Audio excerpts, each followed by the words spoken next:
All right, what's up, guys? Welcome to another episode of the Group Up Podcast. Today, it's just me and Fredo, the gruesome twosome, sitting here, all on our lonesome. But hopefully, we'll still manage to entertain you guys. That is a great name. I approve. All right, good. That might be the new rebranding. Group Up turns into gruesome twosome. But yeah, we got a lot to discuss. A lot of interesting topics to get through. And let's not waste any time, Fredo. Let's get right into it. How you doing? All right, man. I've been having a lot of fun with Overwatch recently. I think the game's in a pretty good spot and moving into a exciting one for us nerds to break down for the future, assuming that this hero pool experiment continues.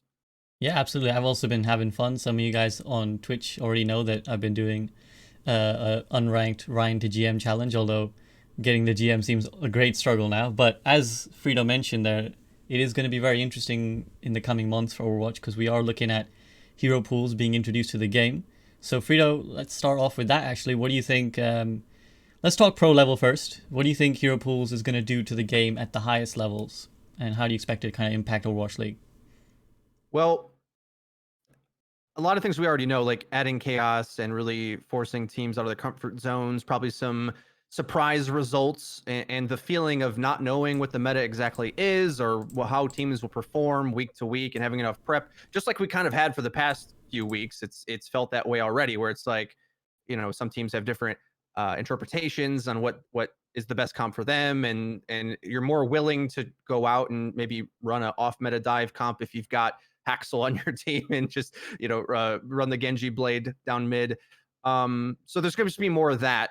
Just no matter what, no matter what heroes get taken out, there's just that element is going to be in the game constantly at the pro, even at the pro level. And interesting, I think this is a thought that I had recently, right? I've seen a lot of chatter on Twitter about the Overwatch League and how it's playing more sloppy, basically. Like, I think the Fusion Washington game is a great example of that, because it looks like Washington took the reins off Corey and we're just like, go wherever you want all the time. Carry us the game, please. And he's just flanking constantly. And Fusion likes to play that way anyway. So they're flanking and flanking. There's flanks on flanks on flanks. It's like in the Paul Sanctum game, a point gets flipped like twice with no contest. Like, different teams would play that entirely differently. But so anyway, it plays more deathmatchy at the pro level, and at the ranked level, we were kind of talking about this beforehand, but it's much faster. It's much harder to just have the basics of a clean engagement now, because positioning's punished so much severely. The game's sped up for a lot of reasons, because like Ryan moves faster, there's less shielding, so there's less things that stop you from dying. So that means you're out of position, boom, you're dead. And I've had an interesting feel of this myself, having played at like kind of a 500 SR skill SR window where my damage is 3.7. My Rhine got up to 4K, and I'm like, I probably not am better than that, so I'm just going to leave it exactly at 4K. And my support's 4.2, which plays with like top 500 players. So I've like experienced the speed up of that, right? Where if I'm on tank in Masters, I'm like, all right, I got this. And as soon as I get into that next tier, then it's like, oh, this is too fast. And these either pros or semi-pros just notice players out of position way too quickly, and it's a huge struggle. So anyway, that's my long spiel on that. It's going to intensify. And then maybe we can get into a bit about the heroes specifically that we expect to go out in Overwatch League, depending on what the threshold is on the pick rates. And then the interesting thing is the ranked season 21 is supposed to have different hero pools, which I don't know how I feel about that necessarily, but it's going to. So there's two different roads to discuss down that way. If you want to jump in wherever. Yeah, let's start with Overwatch League, because that was interesting as well. Yeah, I mean, from just my biggest overall thought about what I saw in Overwatch League, it did seem like the game seemed a lot more fun, first of all. So let's say that. Like, it was a lot better than what I saw last year. Like, I did find myself really not as engaged last year as I could have been. But already this season, I'm liking what I see for various reasons. I think I like the homestand format. I think it adds something to the game. I like seeing home crowds and people who are actually invested, particularly if you're going to run with the franchise model that Overwatch League does have. So you want your local teams to have some sense of connection to their fan base. So I enjoy seeing the fans who are a lot more hyped. The atmosphere is a lot better. I also prefer the lesser amount of games. I think that's better for the league, because last year it was just overload, getting like 7, 8, 9 games. I can't keep up with that. Like, as someone with like a full-time job outside of Overwatch, I can't keep up with like 7, 8, 9 games a week So just having like a few games a week is great. It suits me better. And yeah, it was definitely categorized by flanking McCree's and also aggressive Reinhardt's. I'll say that the Reinhardt main in me was very happy to see some huge Reinhardt plays come out. But yeah, it seemed like the order of the day was which McCree flanks harder and kills more. But that was fun. It was fun to see. And it'll be interesting to see. Let's talk, yeah, hero pools in Overwatch League, because it will be interesting to see how things shake up. Another interesting caveat to that as well, before we get too deep into it, is that it's likely, or so far from what we've heard, it's likely that hero pools won't be in play in the playoffs. So what we see now, unless barring any patch change, which may well be very likely, this is probably what we're going to see in playoffs. So it is an interesting, weird period because we're going to watch all these comps with Mei, Ryan, and McCree, Diva, and then when Hero Pools drops in a couple of weeks, we're probably going to see who knows what. Depends on what they ban, but we're going to see a bunch of random stuff, and then all of a sudden we're going to go back to this. So yeah, I mean, do you think it's going to disadvantage some teams over the others? Like the ones who may be playing more now get a big chance to practice a lot? Well, I don't know who it's gonna disadvantage somebody for sure, without a Hmm. doubt. Like no matter what, every meta always does that, and teams that aren't as flexible or have a deep enough roster to survive these transitions are definitely going to struggle. But an interesting point that I wanted to bring up when you're talking about having like multiple versions of the game at any point where we have okay, that's how I want to phrase it. I would say it'll be interesting to find out if Blizzard weighs more heavily on hero pools to add diversity or if the balance comes through. Like they've said they're going to do both, but it's difficult to know what to balance if something's banned because Hmm. we could find ourselves in a ban situation where Wrecking Ball looks OP, but is he really? Or you know what I mean? Like, Yeah. and so how do they balance that from that point when you're gaining data on limited hero pools? That's the biggest challenge that they're going to have to overcome, and that will probably make the playoffs meta a bit wacky. However, since no one will have practiced the standard meta anyway, it will be like it's its own hero pool, if that makes sense, right? So it's Hmm. like, yeah, they're all unlocked, but nobody's practiced up to this point really, or could have known what it would play like. You can try to test it, but I don't think anyone will really have enough data. So that is a bit of a saving grace to it, where it'll be enough chaos that no one's going to really be sure. That being said, I really anticipate that I just don't see Mei continuing as she is without getting a nerf. I wouldn't even be surprised to see Diva get her thrusters reverted because I think that feels a little nutty. And in saying that, I'm thinking about statements that Blizzard has made in terms of their philosophy of what they want to see in the game, right? They're trying to rein in team aspect things and try to empower individual playmaking essentially, or the basics of the game, the basics of the shooter game. And I think I love Mei as a concept in Overwatch. I don't like her as like the definitive frontline character because that's what she is. She's like the actual off tank. Like tanks overall have kind of gone down in what they do since you only can run two of them now. Ryan's definitely stronger now, but really it's like Ryan and Mei are your tank line now, and they set up everything. And that I think that's just too much. It does too many things. Now, because of that, a big percentage of what we're going to see in Overwatch League come hero pools is going to be dependent on whether or not Mei is or isn't banned and what Yeah. threshold they put on pick rate to get her in it. Because if it's like I don't know the pick rates off the top of my head, but I would say Mei's is pretty high.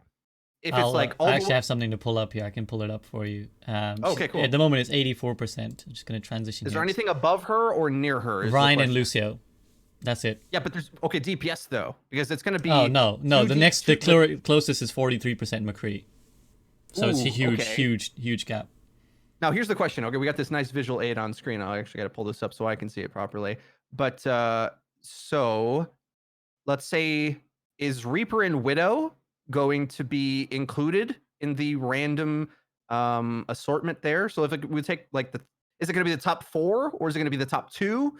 Right? Like what percentage cutoff do they have? Because as we know with Overwatch, the pick rate, if a character's like 1 or 2% better, they get 60-70% pick rate, right? Or a high percentage anyway. And since McCree is a bit more applicable than Widow, she's very unlikely to get banned. But if there's a threshold where it's like 10% or higher in pick, she might have 1 out of 4 chance to get banned next to Mei, which she's only a map specific character as is. You know what I mean? So that's gonna be pretty important to how that shakes things up. Or are we going to see a balance patch anytime soon? I don't remember. No, I do. They said 2 weeks since when a patch comes out, it'll go into the Overwatch League. So there's that as well. There's 2 ways they can attack it, obviously, but hopefully they Yeah. ban Mei. Yeah. But if it's like top 2, McCree and Mei are both getting banned, right? Yeah, And then what do exactly. we get? Like you said, there's so many variables at play. It's really hard to tell how they're going to approach this. Like we don't know, first of all, how they're gonna go about their bans. Like you said, if it's like top 5, well, suddenly Doomfist is in line, or top 6 or something. Suddenly Doomfist and Tracer are in line to get banned, and it would really be a little bit farcical if we end up like, let's say for example, it's top 4 and Reaper and Widow get banned. Well, nothing changes. Everybody plays exactly what they're continuing to play. So we don't know how that's going to work. We don't know how the balance patches are going to work. Like you said, if Mei gets banned 1 week, do people forget how OP she is until she comes back the next week? And does Blizzard like think, we don't need to balance her because we're getting her banned frequently enough? But I mean, I think it's quite clear that Mei does need to be patched, because as much as I don't, again, I'm not someone who like inherently dislikes Mei. I like playing Mei. I think she's a fun. I like the types of things she does. Like the walls are a great addition to Overwatch. I think there's not enough abilities like that in Overwatch, which are dynamic. They can be both good or bad depending on how you use it. Right? That's often rare in Overwatch. Usually abilities are just like they're always good, and you either whiff them or you land them. But Mei walls can be amazing for your team. They could be whiffed for your team, or they could just fuck your team up if you do it wrong. And I think that adds some interesting elements to the game. But it's quite clear she's dominating the game like nobody else. Like no other singular hero is as oppressive a force right now in the game, I think, as Mei. So I think it's pretty clear they do need to patch her. It's quite clear she probably should be rotated out whenever hero pools does drop. So it'll be a little bit wild. It does depend on what they do, and it makes me question what their balance philosophy is going to be. Because how are they going to manage all this? Like, how are they going to manage banning someone and then balancing them at the same time? It's a little bit complicated. And I think if it's complicated for us theoretically sitting here, it's going to be very complicated for teams to practice. And I guess that is going to make it a little bit chaotic. But I'm not averse to that. I don't mind seeing players have to adapt on the fly, and I think we might see some unexpected things come out, and that's fun. I think that's fun in Overwatch. I mean, even taking this weekend gone by, I think the highlight was probably, or one of the highlights was Carpe just pulling Widow out of nowhere on Nepal and just fragging out. And even like, I think the caster, I can't remember who it was like, they're picking Widowmaker like on this point right now, like, okay, he better get some kills then. And boom, he like frags out, gets 3k and wins the fight on his own almost. So yeah, it remains to be seen, but I look forward to seeing it. It's going to be a mess, is my conclusion. It might be a little bit messy.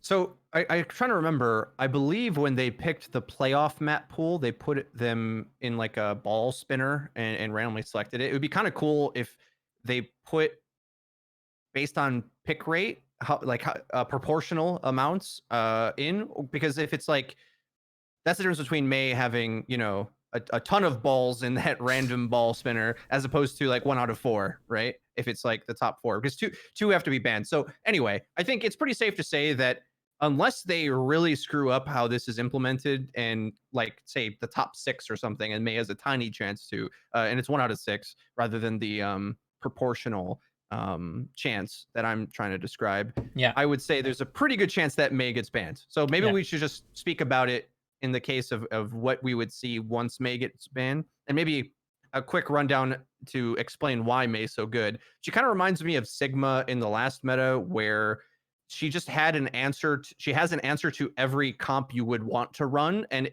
isn't even necessarily too good. She just isn't bad enough at anything. Where she's either really good or good enough, right? Where even when she's struggling a bit, she's got an insane ultimate, which combos with her wall because she can set it up. She beats poke because wall is better than a lot of shields now at breaking line of sight, so you can want it for that. She can beat dive with freeze, and dive is probably her weakest matchup, but at the Overwatch League level, they're better at positioning so that they play into their Mei. In ranked, I would say I find it pretty easy usually to outplay a Mei because a teammate's going to be off, or an enemy teammate of hers will be off somewhere, and you can isolate them.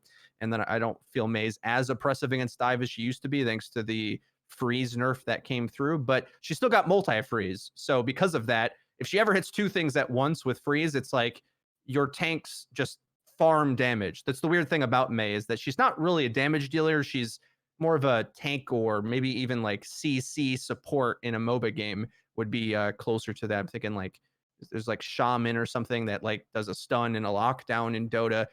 Mei is kind of similar to that, where she just Mm. sets the engagement and allows you to divide and conquer. So, and she has no range drop off. So the best Meis are poking you as well.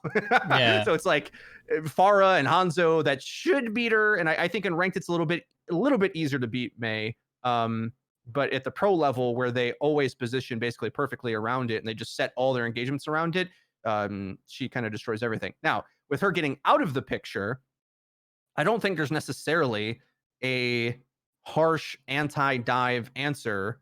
And I don't even necessarily know if I thought Mei was anyway, like I was saying, but even if you look at the pick rates of characters that could come back, um, I think there's a good chance Dive comes back. Essentially, like I don't know if Rhine would remain. Another problems we have to think of is as well that a support and tank will be banned. Mm. So it's likely that either Lucio, Diva, Rhine, or Ana, even with one ban, again, it depends how many they add in there. Will they allow the niche heroes like Moira and Bap to be in a bannable, have a bannable chance? But some interesting thoughts that I had is that a lot of people I think assume Deathball dies if Lucio dies. And since we've seen so much Brig and Ana, I almost am not entirely sure that that's the case No, either. no. So there might be a case where Ryan, because he just can't be moved, that he might still be the strongest tank, even if you can't speed him, which would be kind of weird. Like that's not what we're used to, but might just go to show how strong Steadfast is and how good Earthshatter is when there's very little shielding in the game. Yeah, I mean, I think it is interesting. Like, I expect Reinhardt to get banned. Again, if we're going, assuming rationality, it's likely that Ryan gets banned, which opens up some interesting windows. Because I think we're not really inhabited this world before in Overwatch, where like previously you would just go, okay, let's go Orisa Sigma, but at the moment Orisa Sigma isn't amazing. I think it could be, certainly there's it's very diveable. And Orisa on her own, I really don't, I really dislike Orisa Hog right now. Like having played it, maybe it's different and better at the Overwatch League level. But whenever I play, it's like the Orisa shield now is so bad, it can't operate on its own. It needs another shield around it. So it just feels like Orisa Hog wouldn't really work apart from maybe on specific maps. So I do think there is a window for dive. Although having said that, I think we might have to see a paradigm shift again. I think we might have to see a team really make it work. I mean, I was really happy to see the Titans pull it out in week one. They pulled out the Haksal Genji in the full dive, which is really fun to see. And we might need to see more of that before I think more teams really jump on the bandwagon. Because I think if we think about the compositions that have been played generally since GOATs, they've all been variation of GOATs. They've all been like, we kind of want to pack in as much brawl and tankiness and survivability as we can and just never die and just always be in your face. So I think that's been even if that's not been exactly the comp that's been played, it's always been the mentality of the pros behind every comp they play. So I think it's been a while since we've seen a real paradigm shift of like, okay, now we're going to go back to diving, focusing down, bursting targets really quickly, and just being very mobile. And I think in a way we might need to see a Shanghai Dragons-esque moment, which is a shame for the Shanghai Dragons because they did it. They did it in like peak GOATs where they picked a non-GOATs comp, completely different philosophically to what was being run, and they made it work. But then immediately after they implemented 2-2-2. So everybody kind of ignored that in a way. Like it wasn't really seen as this significant moment. So I feel like we might need to see that again before everybody's like, okay, actually guys, dive is back, and let's, like, the minute that, let's say, Reinhardt is out the equation or Reinhardt Mei are out the equation, our default should be dive rather than what I fear might happen, which is another variation of the brawl comp, like maybe just a sort of substitute brawl comp. But Like I'm not. budget brawl, like Orisa Diva, like they did in stage 4, maybe. Exactly, yeah, like some sort of budget version, which is, yeah, I mean, I would prefer to see some variety, but I mean, we've seen great variety in Heroes, but I would like to see philosophical variety as well. Maybe I'm being a bit greedy, maybe I'm a bit spoiled, but yeah, it would be interesting. I don't know. I'm not privy to Pro Scrim, so I really don't know what they're testing right now because they must be surely anticipating at this point that Ryan and May gets banned and Lucio probably. So it'd be interesting to know what they are thinking about.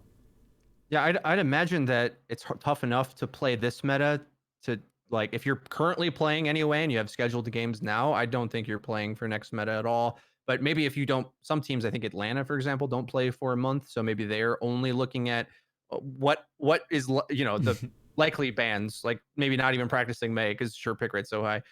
Yeah, I think budget brawl is definitely. I conceptually I agree. I don't know if I know where the OP hero is that creates that, right? Like I feel Hmm. May was so crucial to the disproportionate power level she had in that slot that I don't think there's anything close that has that amount of power level. Whether it's like I don't know, Brig, Torb, like not Doom kind of can be played that way as well. I don't know. I think May was the only thing because even Reaper right now, like it like I could see maybe Reaper Doom ish kind of come back Yeah, maybe that's a my bit. fear. Maybe that's it because they're the most survivable slash bursty as well. They both can have that burst effect. I also Um, think that like another aspect of that is if we look at it practically with reduced practice time, it's more likely that pros will default to what they already know, and they know quite a lot of Reaper Doom. They practice that quite a yeah, lot.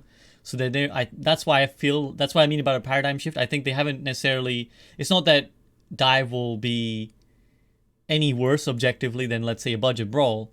But again, we know the pros. If there's a 1% advantage, they'll take the 1% advantage. And I fear right now that 1% advantage is a meta aspect that they've practiced things like Orisa Sigma more. That's where yeah. my fear comes from essentially.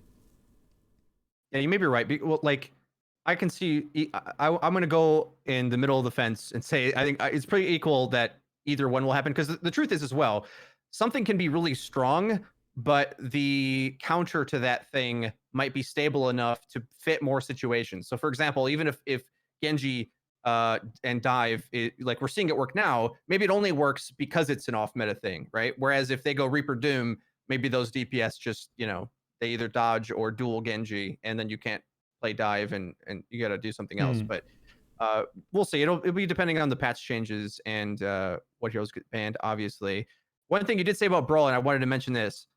One cool thing about this patch is that I feel like it's like I would name it skill shot goats, where Hmm. it is still Brawl, but this is the best version that we have ever had. Yeah. Even though as much as I'm cringing about May, it's still like an ability you have to hit. It isn't, oh, I Yeah. survived Absolutely. because I'm a tank. She does do that a bit, but she still has to hit the wall and you strategize around it. And at the Overwatch League level, in the ranked level, it's complete chaos, and I hate it. Like, I'm like, please, no, don't make me outplay a May wall. It's stress inducing. But in the Overwatch League level, when both teams have one all the time, in ranked, I'm like, they have a May, we don't, so I just get to run around in a circle while you guys kill things. It's so boring. It's horrible. But yeah, and between that and Ana being pretty sick, and you can kind of be pretty flexible with what skill shot DPS to actually put in damage you play, even in owl or in ranked, I think. So all right, Yeah. I'm done speculating. I think that's a pretty Yeah. Yeah. general Yeah. way. Budget brawler dive, I think, is going to be the next option.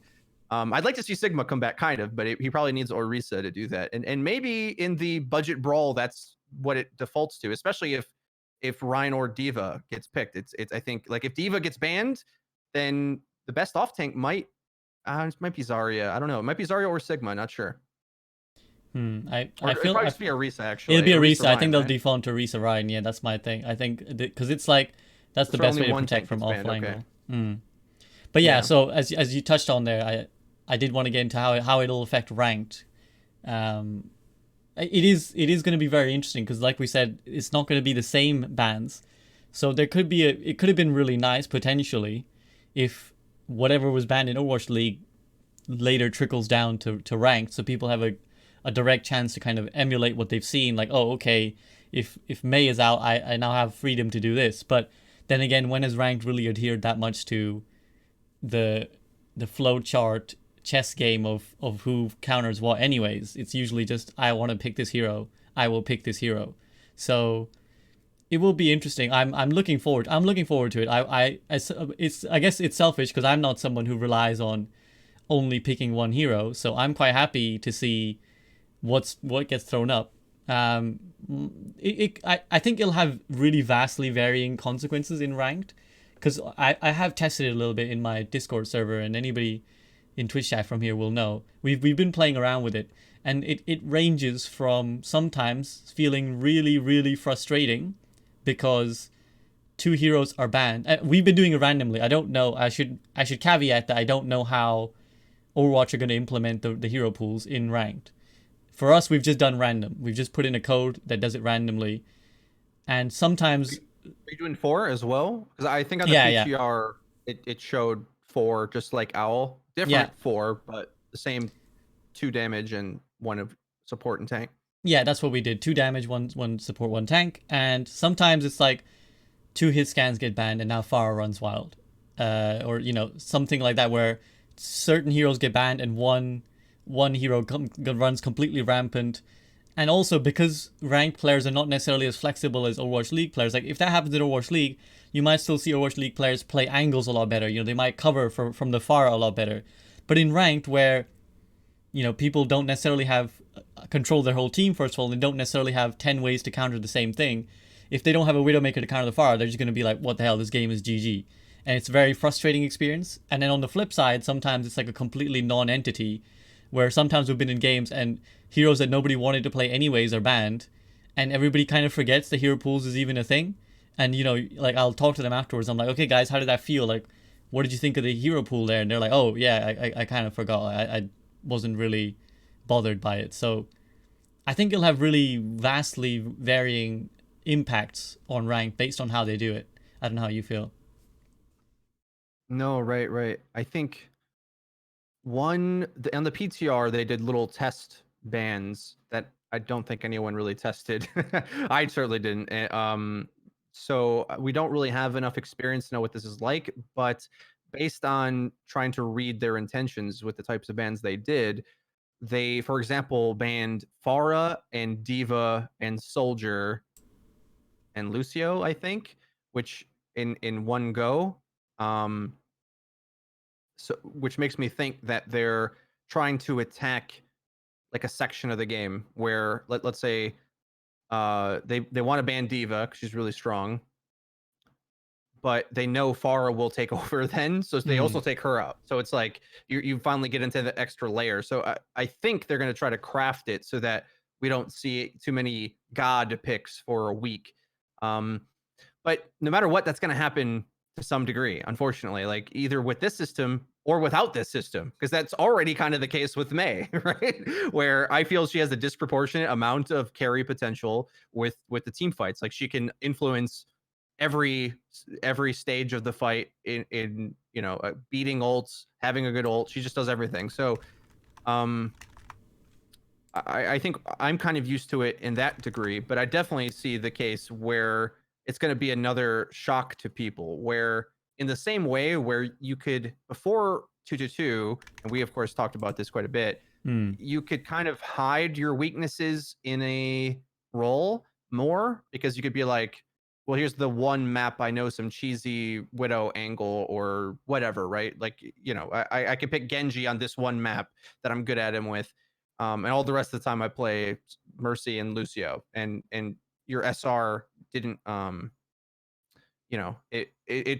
all of a sudden you're at 4K playing Genji, even though you've always Yeah. played Lucio up to that point. Like it didn't really make much sense. And then all of a sudden you had to stay in your role, in your lane, and play from that perspective and build up that SR. In the same way, I think this is going to have a similar effect where, just like in big meta swings where a character you get, the boom and bust cycle is going to happen week to week. And what I don't know is, are people going to continue to play in those times, or will they wait for preferable metas to them? Because you could do either one. You could keep playing and just all of a sudden go plat masters, right? Like back that it could be it can be that severe, right? If someone's good at Orisa but terrible at Rhine. I played against this Orisa right when the patch changed, right? And he he was an Orisa player on Rhine, and he just positioned so badly, I could pin him every time. Just he would walk up, I'm like, you're really gonna stand there and just hit shift, kill him. And it happened like 5 times in a row, and he just went back to Orisa. Yeah. He's probably going to lose like 500 SR or more until he learns how to play Rhine properly. And it might, you see what I'm saying? Yeah. That will Yeah. happen week to week, where you're forced into a new role that if you weren't prepared for, your SR is going down. But you also could just choose not to play during that time, which is something that I'm thinking of. And I was saying this before on the show, where despite me saying I was clowning on this guy with Ryan, Ryan's one of my weaker tanks that I'd much rather be playing Winston if I can help it. So I might wait for Dive to be the perceived meta and then play on tank there and boost my SR just because I want to have an easier time, or just play heroes I like more than Ryan, which is with Ryan and May at the same time, it's stress inducing. I like Ryan more if there's not May, but Yeah. Yeah. Absolutely. that's what I'm going to do anyway. I wonder how many people, like what split of people are going to do which strategy.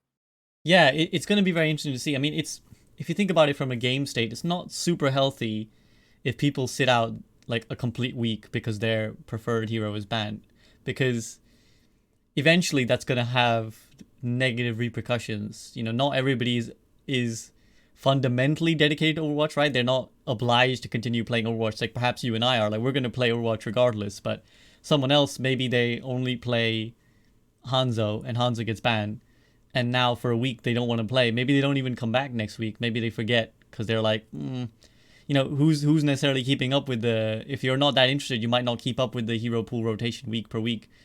So it could have that negative impact. I've seen a lot of like streamers who are particularly fond of one hero complain. At the same time, as from a selfish point of view, like I don't care. I'm quite happy if you're like I've never been one to oblige one tricks over everybody else. Like if you're one tricking, that's tough. Like the game has no obligation to cater to you. But it is bizarre, like you said, because we already have this system where we have tank SR, DPS SR, support SR, and I already feel that that's not necessarily harsh enough. I think there's a lot of people living off one one role's SR in a different role, if you get what I mean. Like somebody reached GM on Orisa and then queues on DPS, they tend to get put in at least masters, right? And even if they're hot garbage. And I already think that's not harsh enough. And now we have a potential to see another split of the community where you could be an Orisa player, and the week that Orisa's banned, you're forced to play Rhine, and you're still kind of hanging around in GM, let's say, or just because you sat out a week and now the decay is gone, it doesn't matter. So it has potential to split the community and make it a little bit more wild and chaotic. At the same time, I'm gonna counter myself and say it probably won't be as singularly targeted. I think a lot of people are worried about their hero particularly. Like I know a lot of like Khaleesi, for example, is very worried about Mercy being banned and just hates the idea that it's going to be the case. But of course, there's like 6 other supports, so it's a good chance that it's like only 1 in 6 weeks or something that your hero gets banned. So will it personally affect you super harsh all the time? Probably not, unless you're, I don't know, like unless you're really unlucky, I guess, and just your hero keeps getting banned. But I don't see that happening either. So to sum up my long-winded ramble, I think generally it's going to be good. I think it's generally going to be good because it's going to see a lot more fun in place. But again, it's going to be hard to predict exactly. I think it's just going to make comp a little bit more unpredictable week to week because we don't know who's going to get banned and because you don't know who you're going to end up in a team with, doubly more so than usual. That's my piece. Agreed. I would say with the people on off rolls, the SR being inaccurate, I feel that's kind of worked its way out a bit over time. And I think the same thing might happen with this, where yes, if you start playing, okay, if whenever you begin placing that new role, it's a bit it's not as harsh as we'd like it to be. Let's put it that way. In terms of like how, but if you do it long enough, I think you generally get in the right place, is what I'm trying to say. Like I think most people have put enough time where that isn't like apparent every single game like it was in the first week, which that might get you might get that feeling week 1 and 2 and 3 and first month or so of hero pools where this guy needs only one meta to exist. But that already happened as well season to season anyway, with every 4 or so months there's probably a big balance change that does a similar thing. So Yeah. Well, we'll have to see. It's kind of crazy because I feel I struggle with this, and although I can play a lot of heroes, I personally, and I think a lot of players probably fit in this as well, need the game to simplify a bit so I know what I should be doing at all times. Otherwise, I'll probably do something dumb. Like it's easier for me to be like, all right, there's like 5 rules I have to follow, and always do that, and you'll be fine. Like in goats, for example, it's like you run now, or you run in, you run away, you kite.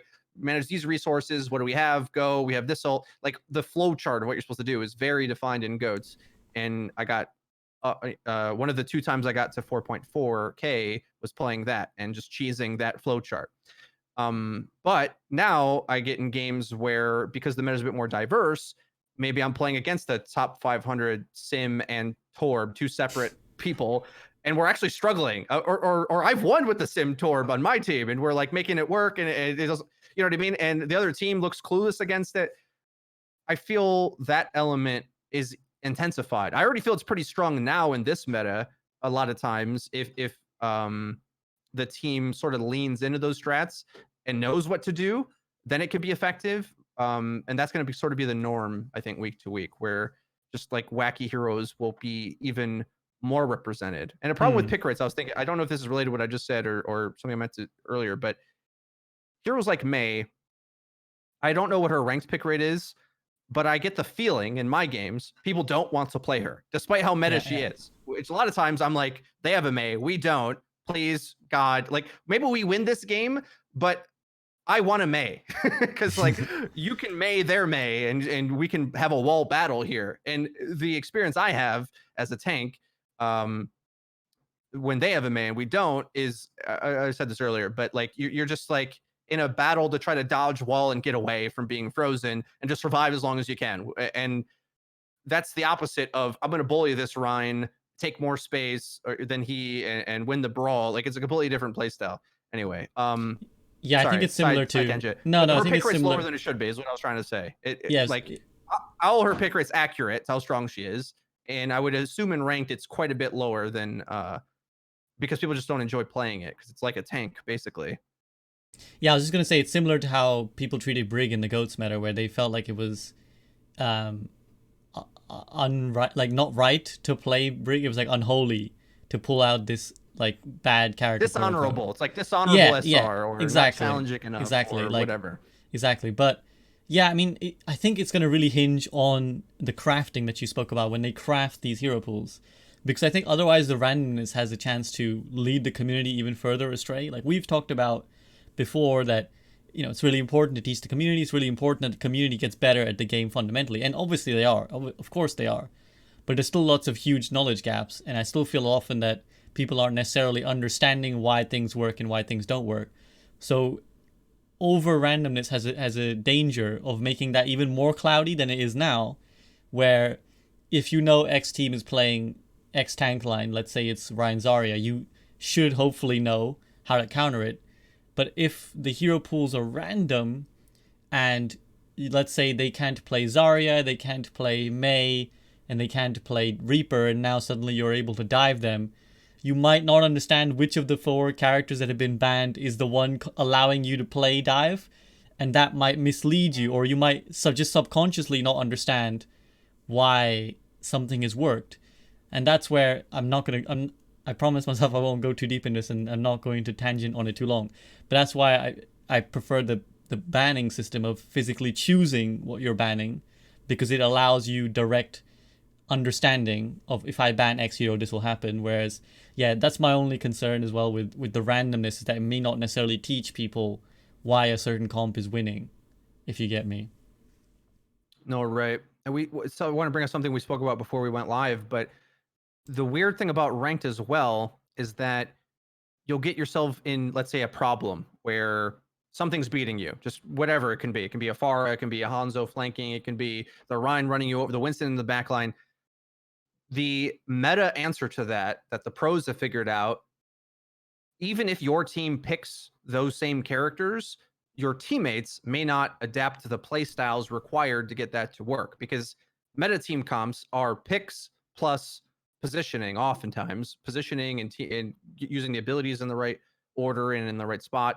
But generally, you have to be in the right spot, ready for the thing. And if either, we could say maybe May can stop dive. It only stops dive if your team plays around it, and if they start to split up, they get dove. So that's like the base point principle I want to say. And to fix that, if you as the individual in one of your three categories kind of need to pick the solution, even if it's supposed to be someone else on your team. Like maybe let's say D.Va is supposed to deal with that flank, and Ryan D.Va's meta, and I got to play this. And we were talking about this before, but as Ryan, you're super weak to off angles and getting flanked. And in the meta sense, it's somebody else's job to go deal with that high ground or go deal with whatever. And you just have to secure the front line as best you can. But if you're not winning from doing that, like I feel in ranked, a lot of times you got to just say, well, screw this plan. I'm going to just dive as Winston, and just, it might not be as good, but that's how you solve that problem. And I think that aspect, I almost wish people did that more, but it's difficult because then there's, at least when people have a shared understanding of the game, they are trying to do something. Whereas if everyone tries to do that, then there's kind of chaos, right? So it's a difficult thing for everyone to do all the time. But at the same time, you could be trying to do the meta comp, but do it wrong, and then your whole team slamming their head against the wall, which is what I feel sometimes when I'm playing Ryan in this meta, where like the problem, as I see it anyway, and maybe I'm wrong even, is like this position is destroying us up on a high ground or something, and it's usually a DPS character. And if my team can't deal with that, or even if I shield them up or into place, and if I'm doing my job, we might just lose. So am I just supposed to take that meta L and be like, well, that's the meta. Sometimes I run it and lose. I don't want that. I want to be like, no, I want to counter pick and win. And I think that's what most Overwatch players want out of the game. But that's not how pros approach it, because they more so switch up the roles on the jobs people have, not the hero roles, not the hero picks. Let's say they switch up, like, well, for a great example to me is when Sombra Goats became meta. They originally thought, well, Sombra gets clowned by D.Va.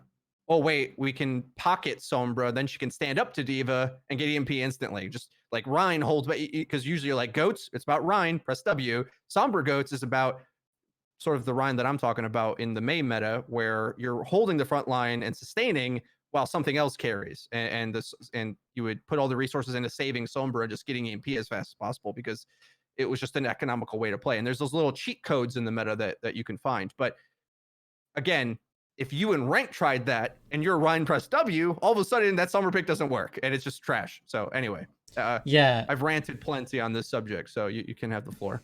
Yeah, no, I agree. I agree totally. Like, I think it's basically the fundamental problem that players have in ranked who know what they're doing. And I think this is something that a lot of people tell me a lot of the time, is that they, like, oh, I tried doing the right thing, and my team just didn't work. My team just didn't come with me. They just didn't know what they were doing. And again, that is one of the most frustrating problems in Overwatch, because it's not something you can actually address in the game. It's something that requires a larger community-wide sorting out, because you can't go in a game and teach people how to play. Like, you just can't teach them in the game, like, hey, D.Va, you should be up there right now. Like, you should be over here right now. You should be doing this right now. And so it, like you said, it's both the right thing and the wrong thing to do to go in. Let's say you are Ryan. It's both the right and the wrong thing to do to just pick Winston and dive that other person. Because really, the quote-unquote correct thing to do is continue to do what you're doing and let somebody else do it, and just do your job. But if somebody else isn't doing their job in ranked, it becomes incumbent on you to do their job too. So it's tough. And in a way, it's actually made harder by 222 as well, because in old school Overwatch, you could switch roles with someone temporarily, right? You could be like, let's say you're playing main tank, the other person's playing off tank, and there's another person playing DPS.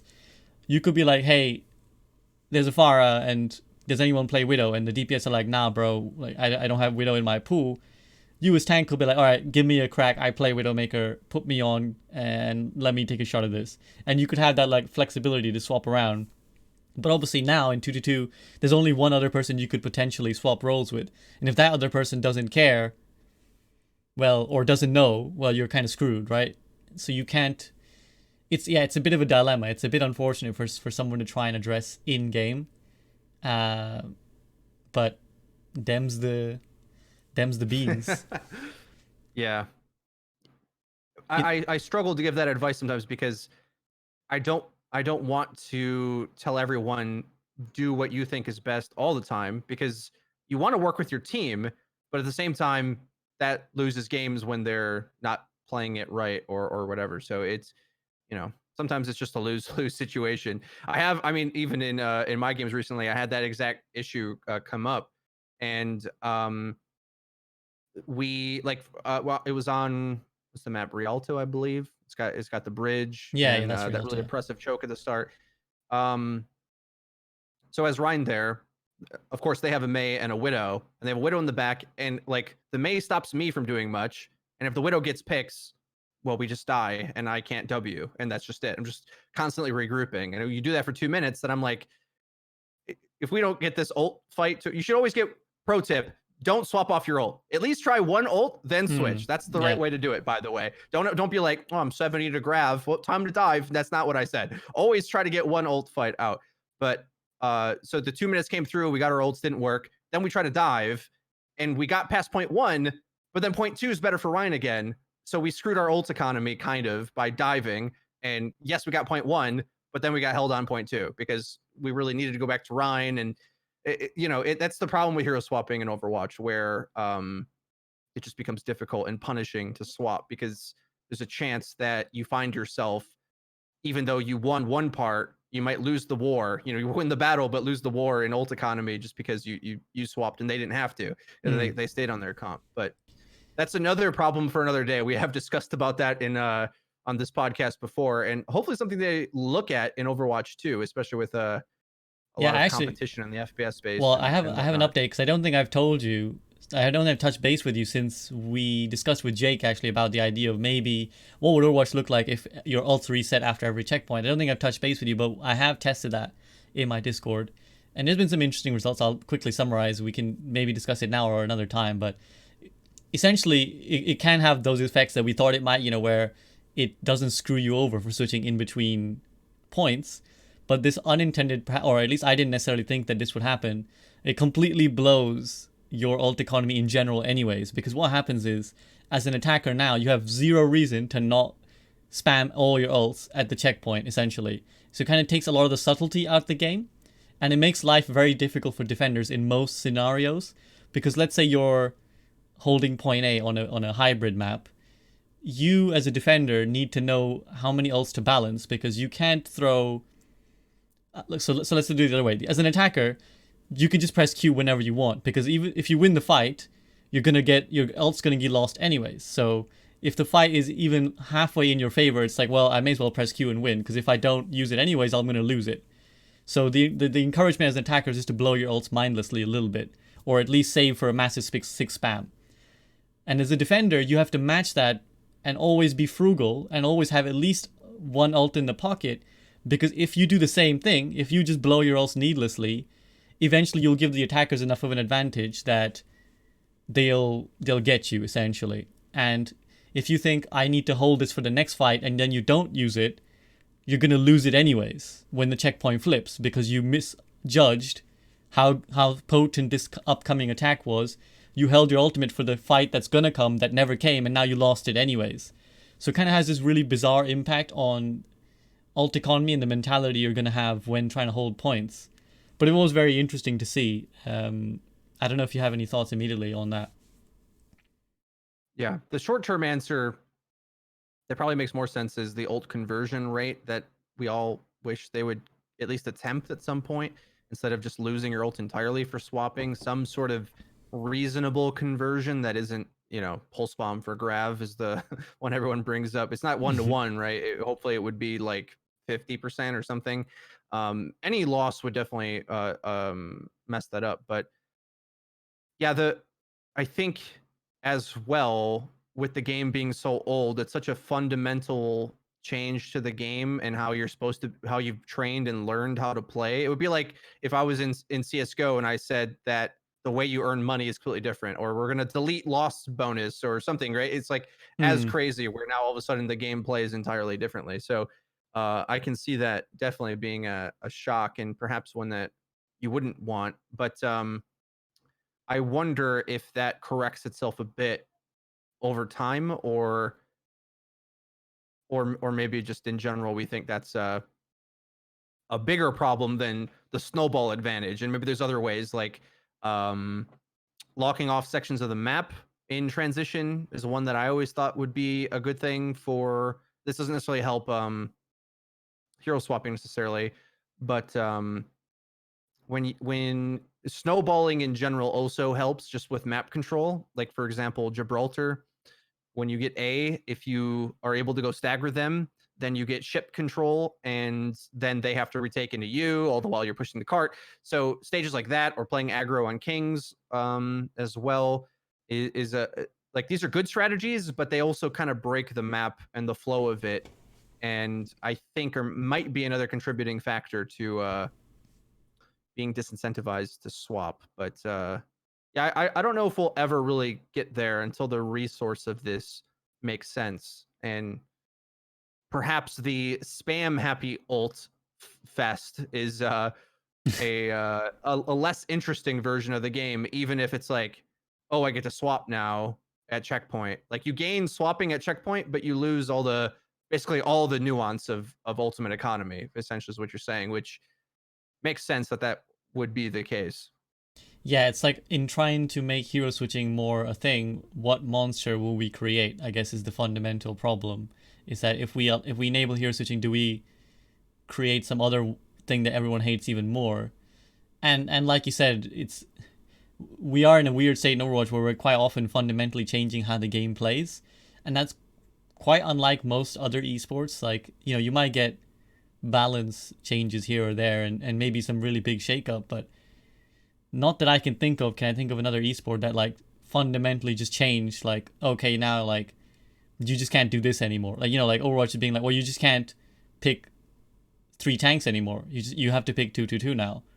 And yeah, it's a more philosophical discussion about what kind of game we want to make Overwatch, and it has potentials to make it a more viewable esports, because that is one thing that, having spoken to people who don't know Overwatch, whenever they watch it, they always tell me that they can't really make much sense of it because it is so spam happy, it is so alt happy, and maybe a version where it's much more stripped down and bare, and ultimates just aren't a factor so much. Would that be an easier game to watch? Would that be a better esports? But it's really hard to know without testing these things essentially. And we only have so much access. Like on my Discord, we do like testing stuff. Every Friday we run some experimental pugs, but it's hard when you don't have access to like fundamentally shift the game. Like we're talking about, or even smaller things. Like for example, on Twitter the other day, I suggested about Zarya, because I feel like Zarya is in this awkward place where nobody wants to play her, at least at the pro level, because they just rather play Diva and shut down flankers, and one tank needs to be able to do that, or at least Orisa and protect yourself from another angle. But I suggested that would Zarya be better? And I'm genuinely not sure, but would Zarya be better if she had 2 charges of her bubbles and they took half the damage, like they ate half the damage, gave her half the charge, and were on half the cooldown, essentially. So essentially you're splitting her bubbles into 2 and giving her an extra charge like you did Junkrat with his extra mine. Would that make her a more viable hero? And that's a discussion to be had, but something like that you can't necessarily go in and do for yourself, right? And not that I'm not a workshop expert, but I don't think you could just implement something like that quite easily. So it would be, I think you can you actually. could, I think so. I'm saying this with absolutely no knowledge of how to do so yeah. whatsoever, but just based on like the things I've seen Darwin do, I think that would be a potential thing. I've seen people rework the abilities for sure. Hmm. So I think just changing. I think you're just talking about cooldown numbers, really. I don't know if you can apply a charge to it or not. That's the key part. Like Anyway, obviously I you don't could know. reduce the cooldown, but like could you add another charge? Like that would be I an think so. mm. I think that just sounds like numbers you can tweak. I would say I think that would be a pretty large buff to Zarya Yeah. because uptime matters so much. Like if you're diving against Zarya at any time, so like when you're staging, right? Anytime you see her use a bubble, then you just dive after that. You know what I mean? It's like if she ever screws up her bubble at all, Oh yeah, this was then for ally it's bubbles she gets only. wrecked. This was for ally Oh, bubbles just for only. allied. Well, yeah, but either way, but Yeah, like, it's still a buff, obviously, but yeah, the idea was just I mean, the mentality behind it. Like I said, I'm not sure if it's a good change or not. The mentality is how do you make her more tanky? Because I think the problem for her in Roadhog at the moment is that they don't necessarily protect you as much as a Diva or a Risa or a Sigma did, and that's kind of why the pros seem to be avoiding it. So just yeah, just an idea of how to make them more skillful as well, because it's not something that necessarily the average player could exploit. But yeah, just generally, anyways. I think it would feel a little bit like how Brig does now, where old Brig was a lot more sustainy, and now I think she's like really fast, where you have 1 HP of shield. Like you're blocking the thing. You gotta play Brig really fast now. Samato hates Brig. Every time I talk to him, it makes me laugh. But I think Brig is like way more skillful now in this version. I think that what would be your Zarya rework, what that would do. I have some fears it would be like radically OP, but because like it basically would mean there'd be much less window for the enemy to shoot without giving you charge, basically. So like maybe you get less charge per bubble, but the uptime of bubbles would be so much more that you can kind of spam them out more. It would definitely require more APM, that's for sure, instead of like one great timing. The hog hooks your teammate, you bubble, or Doom comes in, you bubble that thing and save it. But an interesting test for sure. I'd prefer reverting Diva's thrusters first and see what that does to the off tank department, because I'm kind of over Diva being able to fly constantly.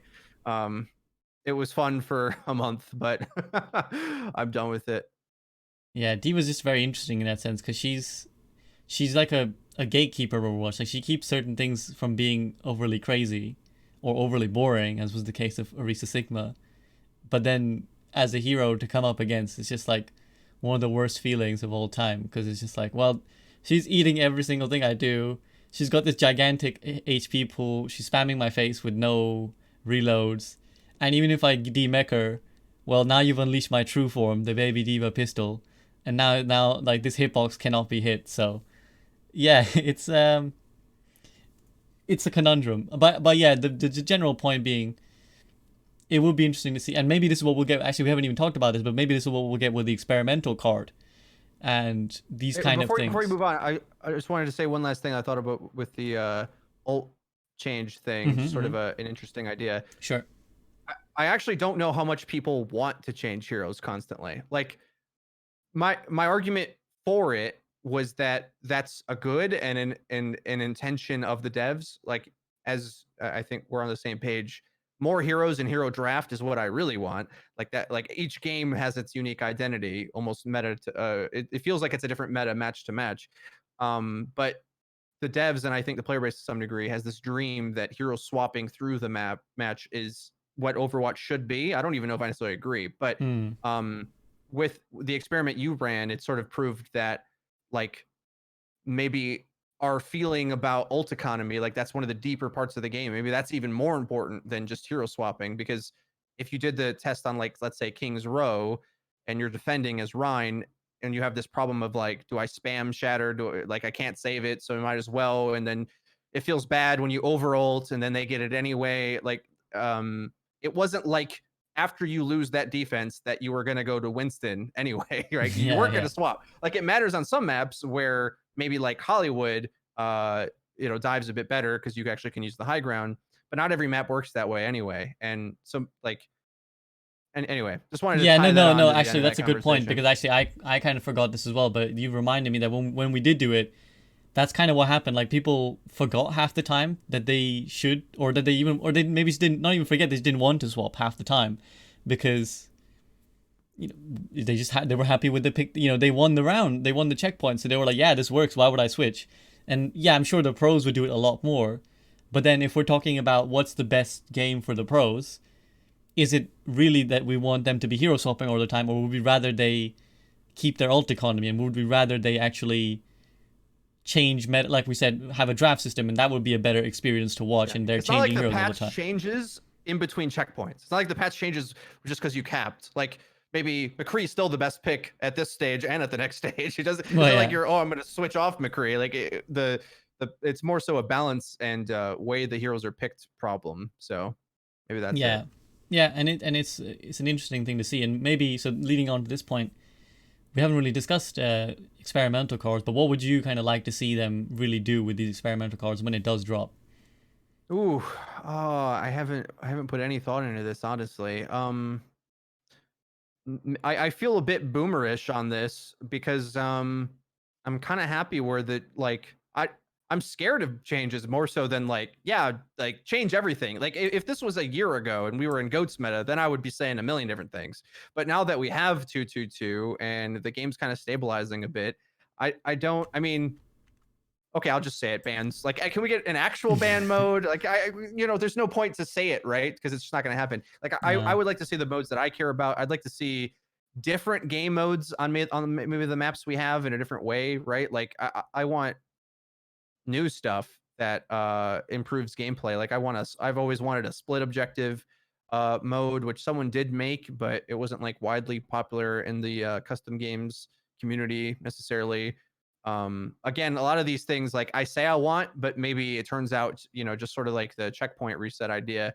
Well, it just fundamentally changes how you think about Overwatch. And if that doesn't inspire people, or if that's not even why you played Overwatch, maybe you didn't really want that. Maybe that was like a overcorrection to get us away from goats. And the solution they went with was to balance the game more towards a shooter. And maybe that's just better. And everyone likes playing around a singular objective, and it's easier to wrap Just your head just around. for So clarification, I think for anyone listening, what would you mean by split objective? Because we have like some questions in Twitch. multiple objectives at once. There's a lot of ways you can do that. Like domination is kind of the easiest way. Conquest in Battlefield has 5 objectives at once. That would incentivize heroes that, unlike May, like May would be trash in that Yeah. mode right now. Like I think this is part of the problem why you see the same comps is because every mode is basically the same, plus or minus. Like there is differences, don't be wrong, and there's different chokes and the maps are shaped a little differently, but generally they're all single objective. And because of that, it like you just pick the best comp with the best ult economy all the time. And if you had a conquest style mode where there's 3 or 5 objectives split across the map, well, the hero that you send that direction better be able to self-sustain and not need a whole team around them like Ryan. Like Ryan's just terrible in that mode. Um, so I would like the modes to be actually different. But Yeah, again, yeah. that might be like, well, this is an Overwatch. If I wanted to play some split FPS game where everyone's got to be Tracer, I would play a different game. Like maybe that's how people feel about that. But to me, that's how maps change the meta actually in a significant way. Maybe it would do it way too drastic. A lot of my ideas, I feel like I'm just like, yeah, just radically change the whole foundation of the game. No big deal. But we have to be clear about the type of sacrifices that are needed to achieve the thing we're even asking for. And maybe that means we should shut up about the thing we're asking for, because what we have might be better. The grass isn't always green on the other side. But again, with the experimental card, these are the types of things that you can do to almost just show the community you don't really want this. Like Fredo, shut up. Like your ideas are The insane and terrible. And then at least we could stop asking for them. Like, the they Blizzard did kind Classic. of do bans though, just saying. Yeah, and I was just gonna say the Blizzard Classic you think you wanted but you don't. Is Exactly. perhaps what they're gonna give us. Yeah, I mean some people mentioning in Twitch chat CTF is like a mode they might like to see given more attention. I'm not particularly a big fan. I have to say I'm not really bothered about CTF. But again, that's kind of the point that what you're alluding to is that maybe a lot of people will feel that this is Overwatch and something like a CTF or a split objective will be a different game essentially, and they're not interested in that. It might split the Payload community. race is another example. And Mm. sorry, I didn't interrupt you. I No, no, just go, thought of it go. though. TF2 has payload race, which you, I think you only push your payload, but again, you have to split between stopping them from winning and trying to win yourself. So you have to divert resources. Anything that splits the team comp up automatically makes different heroes meta. That's just the way it works. Yeah, and it's like a different dynamic. Right? It's kind of like the MOBA dynamic where you have 3 lanes and Yeah. you have to split your team up, and you're now manage more rather than just managing one objective, you're managing 3 or maybe even 5 or 6 because there's things within the lanes that are important.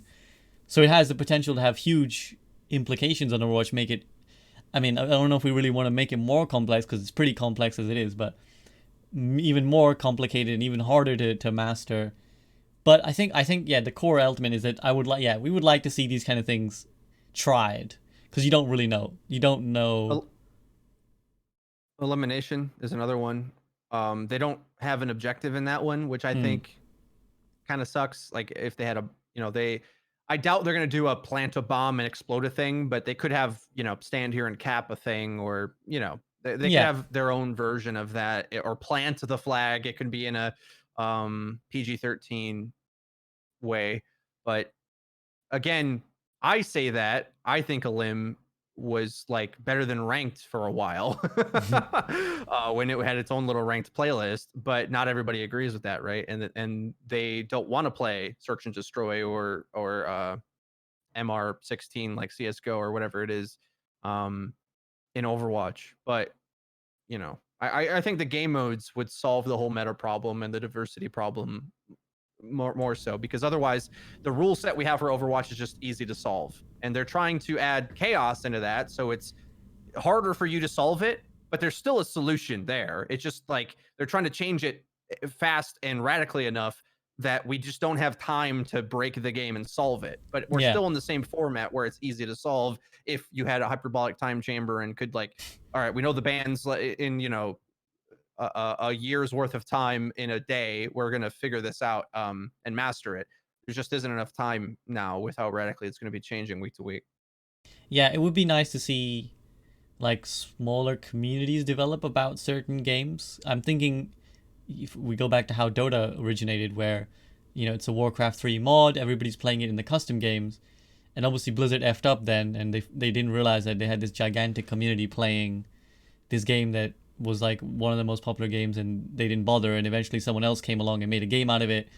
So it would be interesting. I mean, we sort of have access to that with the arcade, but not so much. I don't think really there's that many people browsing the custom game mode thing for any purpose other than just like let me warm up on the While you Widow wait, deathmatch. Yeah, exactly. Or like a while you it's wait. it's huge for while you wait, but I don't think it's huge otherwise. Yeah, so it would be interesting. And again, I guess that comes back to having more access to They the are buffing the creator. workshop though. The Exactly. workshop is getting better, so that might improve over time. But Exactly. I think having that kind of more in that direction would be really good for Blizzard because it would take some of the onus off them and give it to the community and let the community come up with cool ideas.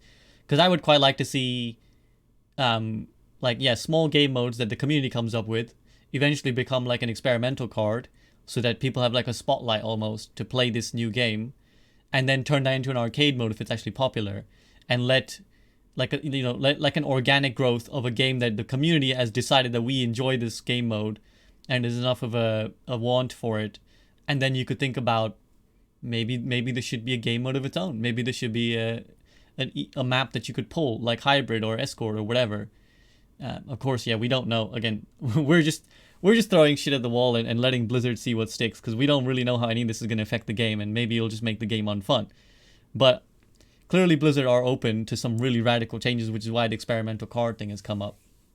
they are going to put on 132, I believe. He hasn't like fully confirmed it, but Jeff Kaplan did sort of say like, "Oh, it'd be a great idea." Like someone said it would be a great idea to put that experimental on the experimental card, and Jeff's like, "Yeah, I agree." And whenever he says something like that, it's basically saying we already had this in Yeah, mind, yeah, and yeah. it's probably going to come. So that's probably the first thing we're going to do. But again, like that's more of one of those format changes. And that one in particular, I can't remember if we've talked about that. So stop me if we've already gone at length to talk about 132. Have No, we? I don't think we've gone about We in ended up group up. skipping No. that episode, didn't we? Yeah, yeah. That, in short, that one aimed to deal with the queue time problem where there's just is less tanks and lots more damage. So if they did 132, the game would play more like an FPS for sure. I would say that probably ends up being a downside more than an upside, but it would also just kind of solve the queue problem in the base format of the game. But I think Overwatch would lose its identity in doing so. I originally was like, oh, this could be cool, but I also think they would have to like buff tanks in such a radical way and make tanks I think for the game to play well, a single player tank would have to emulate the same tanking value you get now out of two tanks. So I think all the tanks should be buffed to feel like raid bosses, basically, make them feel really awesome to play, and so they have that push and pull factor to actually manipulate fights, because without that, I think you're just playing triple DPS as we have now, and triple DPS mirrors don't look good in the Overwatch League level. They're just all over the place. Anytime you watched ranked prior to role queue, yeah, everyone could play damage, but you were watching it and you're like, what even is this? Like if you're on Twitch or if Yeah. you're playing in it, it's like it just doesn't feel like Overwatch at that point. And I felt like that's what we were trying to get away from when we did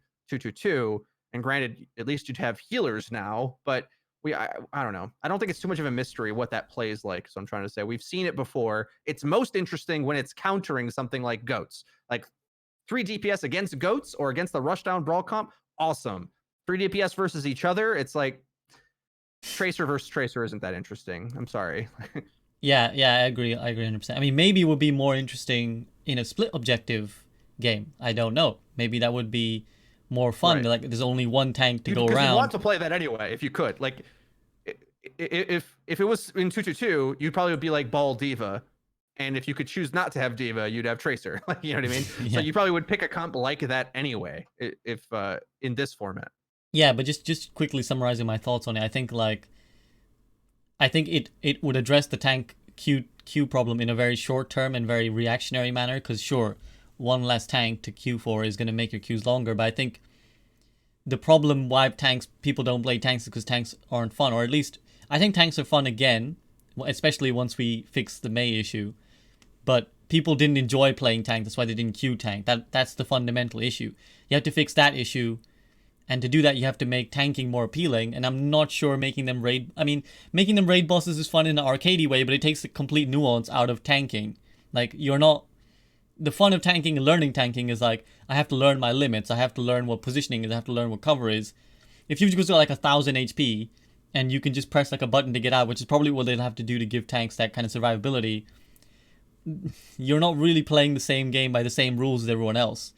So I would rather see tanks be more fun and just continue to teach people how to be better tanks than to buff tanks to like just be a completely different style of play. Yeah. To be clear, they didn't say they were doing that. I don't No, think no. That's just my idea to make it work. But Yeah. But I mean, you'd inevitably they would have to. Inevitably, otherwise that would make it even worse for tanks if they didn't. Because like, imagine now being one Rhine and getting shit on by 3 DPS all the time. You're never going to queue for tank, and then the tank queues are probably going to get even larger, even though there's only one tank. So, yeah, we shall see what. Yeah, Rhine would either need to be buffed massively, or you'd be unplayable with one tank, basically, because you would just run past him and fight something with a dive. Like I don't know. I mean, it's worth it being on the card for sure. Like anything could be on the card, the experimental card, because what hurt does it do? I'm not afraid of ideas being out there and things getting tested, but I imagine that similar to any other experiment, like, alt reset on checkpoint or something, it's like you might have the knee-jerk reaction where, well, this is something we want. Well, when we get it, it's like, oh, this isn't the game I thought we were playing all of a sudden, and it's probably not exactly gonna work. But and I fully feel that Blizzard are gonna do it where they throw something on the card that we want, that they know we're not going to like, just to shut us the hell up. I 100% see that happening. Maybe that'll happen with bans. I don't know.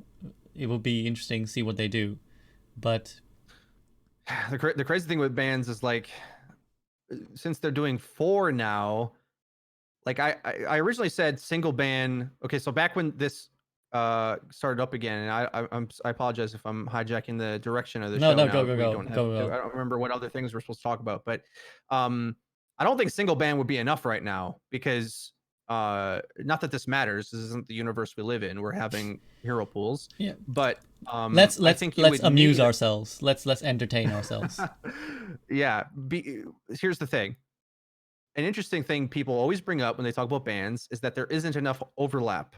But that's precisely the reason why one ban isn't enough, because there is overlap, actually. Because just like SVB said, if we even can have a disagreement or aren't sure, or it's a potential to happen, that budget brawl is still meta, that means you would need more bans to get out of brawl. See the problem here? Where, yeah, we can ban to tier 2 brawl, but if our goal was competitive compositional diversity, then that it's not solving that problem. It's just making a weaker version of that meta picked, which I would say is better in a way because as we've seen, as the balance has gone, things getting weaker and giving more agency to the player has been like a net positive for me, like across the board. Like the game plays so much better now, but at the same time, it's not necessarily solving the problem that we set out to, right? Um, so back to my original point, single ban definitely wouldn't do that. I think because one ban per team, it would be like, you know, maybe it would matter now because maybe have it has it matters when one hero has a disproportionate value to create a new meta. So like there was no I was about to say this, but I'm wrong again. I was gonna say there was no Brig replacement. Oh wait, no, they could put Batiste there and have a poke healer that did Hmm. damage and still run goats. So even then, maybe that didn't work, right? And Shock still. Let's say you had last season one ban both teams. You can't ban both. You can't ban more than one hero anyway. Um, and if Brig or BAP was played, damn, I'm realizing there's pitfalls in my argument here. Anyway, Just whatever. You go, you go. you you won't. It is possible for that still to exist, is my point, and multiple versions. Um, maybe there's like if you ban Lucio, you can't play goats or something, but that's what flared up in my mind. Like, oh shoot, maybe that actually would do it. But anyway, so because of that, it would probably have to be 2 bans per team, and then when you start getting to that many bans, then I almost feel we're in a world where we might as well have an elaborate ban phase. Like we might as well like wait till we have 10 more A heroes draft phase. and of draft. Right. So like I thought it would be cool to have one ban because it's nice and simple, but I don't think it would have done anything actually at this point, other than maybe like stop one problem hero from getting played. But another one will crop up no matter what. Yeah, it's quite funny, and now we're here. We're gonna go whole hog. It's quite funny that, like, I want, and I think we were both kind of in agreement on this. I want more than one ban. I think Overwatch will be great in an eventual draft phase. So, but we have to address the potential concerns of the community. Like, we're not the only deciders here. We don't make the game. We don't decide how it should be played. So we have to, and everybody has to be happy with the decision as we move forward as a community. And so it seemed like one ban was like a really watered down compromise version of, hey, like pros, don't be too afraid. We're not really gonna like completely change the game for you. And hey, ladder people, we're not gonna like ban all your favorite heroes. Just one ban, okay? Just one ban, guys. Come on, just try it out. Please, please, just one ban. Think it'll make the game better. And it felt like the community's reaction was like, or a large section of the community's reaction was like, no, bro, this is way too extreme a change. You're gonna break the game.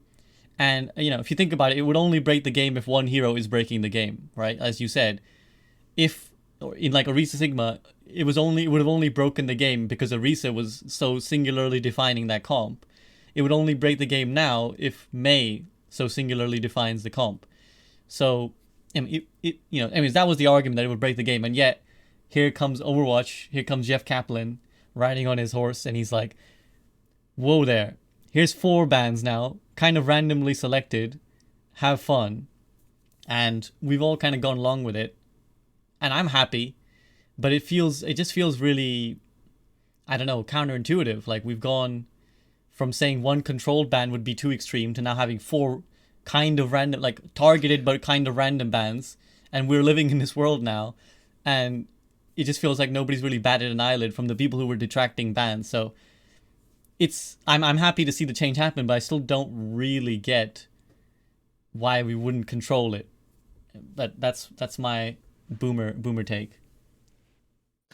Yeah, I think I pulled up the chat just for a moment there, and somebody said that like a draft would make the game take so much longer. And it's definitely true. And keeping in mind, when I advocate for anything like this, it's entirely a hardcore, small subset of the player base type thing. I mean, even when I was advocating for bans, I was like, maybe it's just GM, and pro.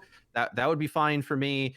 This is sort of a unlock at a certain level of dedication to the game but that attitude isn't something I think Blizzard would ever do. Really, it's not what they want to do. They want the game to be like good enough for everybody all the time, but with a single press of a button into ranked. And unfortunately, that always comes with compromises when you aim for that kind of simplicity. In Dota, I almost never would play draft when I played it because I wasn't very good. Like I want to I just want all pick, because not only is it easier to just pick the thing you like, the enemy is picking badly too. Like, it's quick play, right? It it's low impact.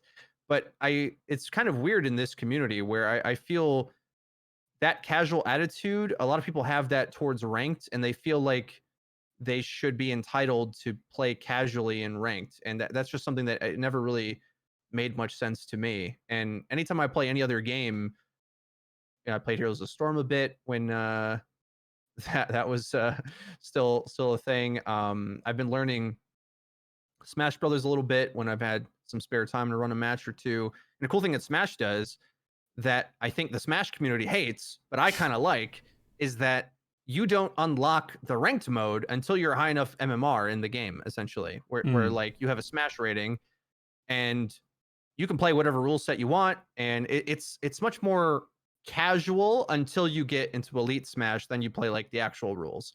But that's sort of what I would like to see ideally with this split going into Overwatch 2, or as they refine this rule set, where at some point you got to be like, yes, in the casual modes, there is no problem of hero diversity because people don't learn the meta anyway, or they don't know enough heroes, or they only want to play the heroes they like. So the problem of diverse compositions isn't for casuals or really anybody outside of top 500 in pros.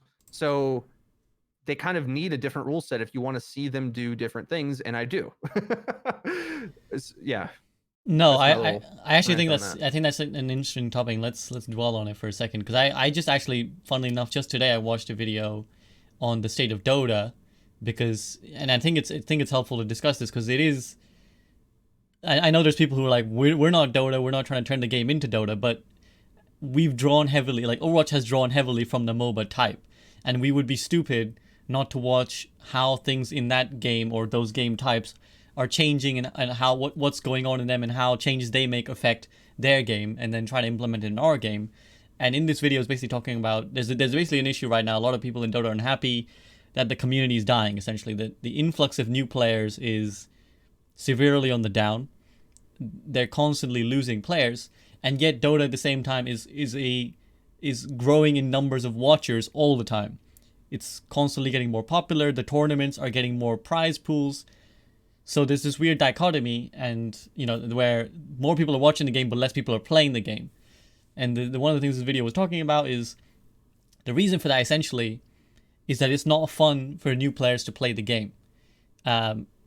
Obviously in Dota it's a lot easier to smurf because you just need a new Steam account and it's free to play. So all you have to do is create a new Steam account, in you go, you've got a new account. It's harder in Overwatch because you have to buy it, but of course Overwatch 2 may be free. I think it's free to, is it going to be free to play?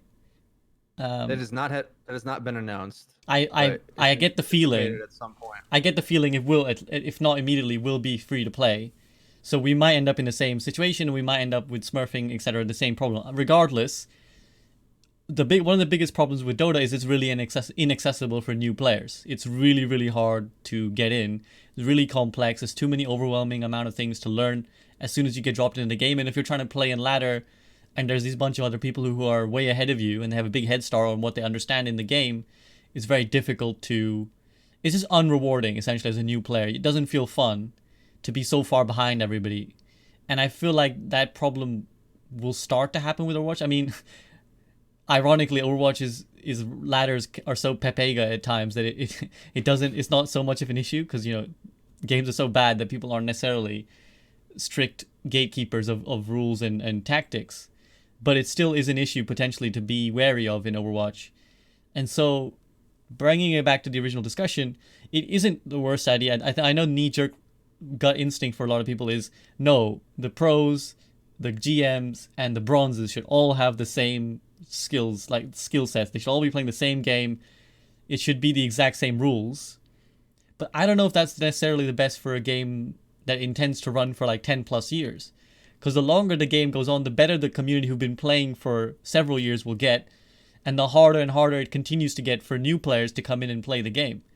So maybe it's not the worst idea to have essentially rule sets tiered. They're leveled, they're staggered. So, I mean, Dota's way of doing it is like you said, all pick. There's a draft mode, there's a random mode. You can play different types of modes, and the proper competitive mode is Captain's Draft. Quick play right now is Overwatch's answer to that, but it's not. It's not really competitive. You can't guarantee that people are trying. So, do we need, ways of separating the ranks or the levels and knowledges of players, so that maybe bronze to platinum you're just playing a very stripped down version of the game, and then diamond to master you're playing a slightly more advanced version of the game, and now GM, congratulations, you're going to play the game how the pros are going to play it, and now get ready for Because a lot of hardcore them mode. are pros anyway. Like that. Well, That's yeah. why that makes sense to me. Because like, as part of the problem I have, like my support is probably overrated at the moment in terms of SR. I'm like 4,250. Haven't played enough games to get top 500 yet, but it is like just inside top 500.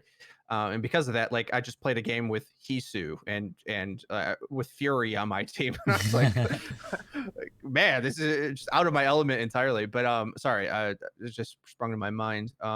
What was my point? The GMs are I already wouldn't playing like the say pros. that's already how it feels in terms of like the meta sense. If just the rule set was different, it's not like most people get there anyway. And I feel like a average uh player who's just worked hard to get there and not good enough to hang. And I'm just trying my best not to throw and hold on to that SR. So like the reason why I bring that up is I think a lot of people when I or anybody talks about this, it comes, the you just want things for yourself, but I barely fit in that tier and I'm not always in that tier anyway. This isn't for me. This is about like what I think the game needs. And Blizzard would never do this, but if we compare it to my Super Smash Bros example, like a lot of time if you're plat or below, what if this wouldn't happen? So don't get scared. But what if you it was quick play until you reached the MMR of diamond, right? And that would give us a much different view of this. And tons of people would be super mad that that would never happen. But in my opinion anyway, that like people would enjoy the game more if that's how they dealt with it, right? If you realize that it's more about you learning the game rather than like grinding ranked, right? And you would have more fun if you just focused on the fundamentals up to yeah, I think up to diamond. That's when like your ults start getting used properly and meta matters a little bit. Like I think it's like where mattering starts to begin to me anyway. Mm. Maybe you disagree, but like yeah, mostly because like the pace of the game's a bit higher and ults are used properly, generally speaking, at diamond. And below that, then like you pretty much individually can do your thing and see success, and it's not necessarily like as macro reliant as whereas in diamond, I feel you have to use your ult right or you'll probably lose. Yeah, I mean, I have very literal experience of this right now. It's with doing the unranked GM Reinhardt only challenge. I peaked in the diamond, now I'm back in platinum, and platinum is a gigantic mess. I remember even when I did my alt like a year ago, I felt like platinum was the worst rank. It was just like a complete mess, and I still feel that way. It's just full of people with such vastly different understandings and levels in the game, and I agree. I think diamond is where people really start to get it together. Like to climb out of the mess of platinum, you really have to have understood like how the game should be played, and like some more important principles of the game. So I really don't think it would. I mean, this is a slightly different thing about like, would we need a soft reset maybe, and maybe that would help this kind of problem. But like MMR reset that being, or SR reset. But yeah, I don't think you're really even playing the same game when you're in platinum. It just feels so nuts to me. I want to whine at your wording just slightly because like when you say to get out of it, you'll know how the game's supposed to be played. But I think in reality, what I would say is the best way to soar out of those ranks is knowing how to Yeah, carry yeah. in It's those to ranks, carry. I know, right? I know. Which isn't how I'm the game trying not should to be played. I'm trying not to People, give bad examples here. I'm trying, Frito, help me out yeah, here. I know, I'm I trying know. not to tell. I'm not trying to nitpick too much, but Yeah, yeah. the because the and I want to.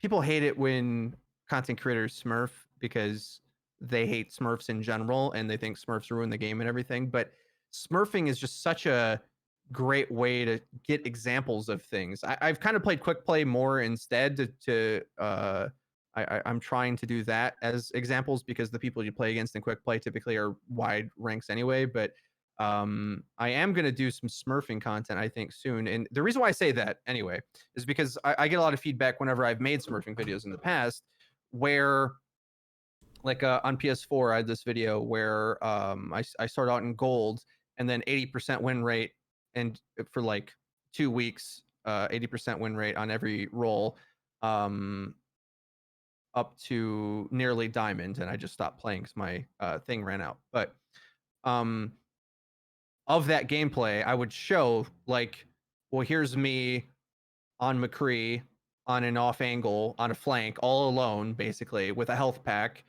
and people would say in the comments, well, that positioning's horrible.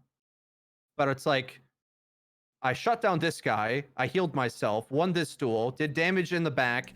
This play carried the fight, and people don't realize that. They're like, well, if you do that, you'll die. But the thing is, you play like an idiot. Well, that's how you carry, really. Like you play super dumb, but mechanically play properly, right? I mean, this is why a player like Pine in the NOXL could flank like a moron because he had the aim to do it. And it's more about, it's not so much that like I'm saying I have Pine aim, but the relative skill between me and a gold, it's similar in that way where I have the skill to pull off that maneuver. And that's how you like guarantee you won't lose is, how many times has like, a Junkrat or Doomfist or whatever found themselves in a room and it's like, oh, we outnumber him. Chase after that guy, and then boom, boom, boom, you kill all 3 or 4 or 5 or whatever, and swing the fight back. And those are the kinds of maneuvers you can do at lower ranks. Anyway, that stuff feels very quick.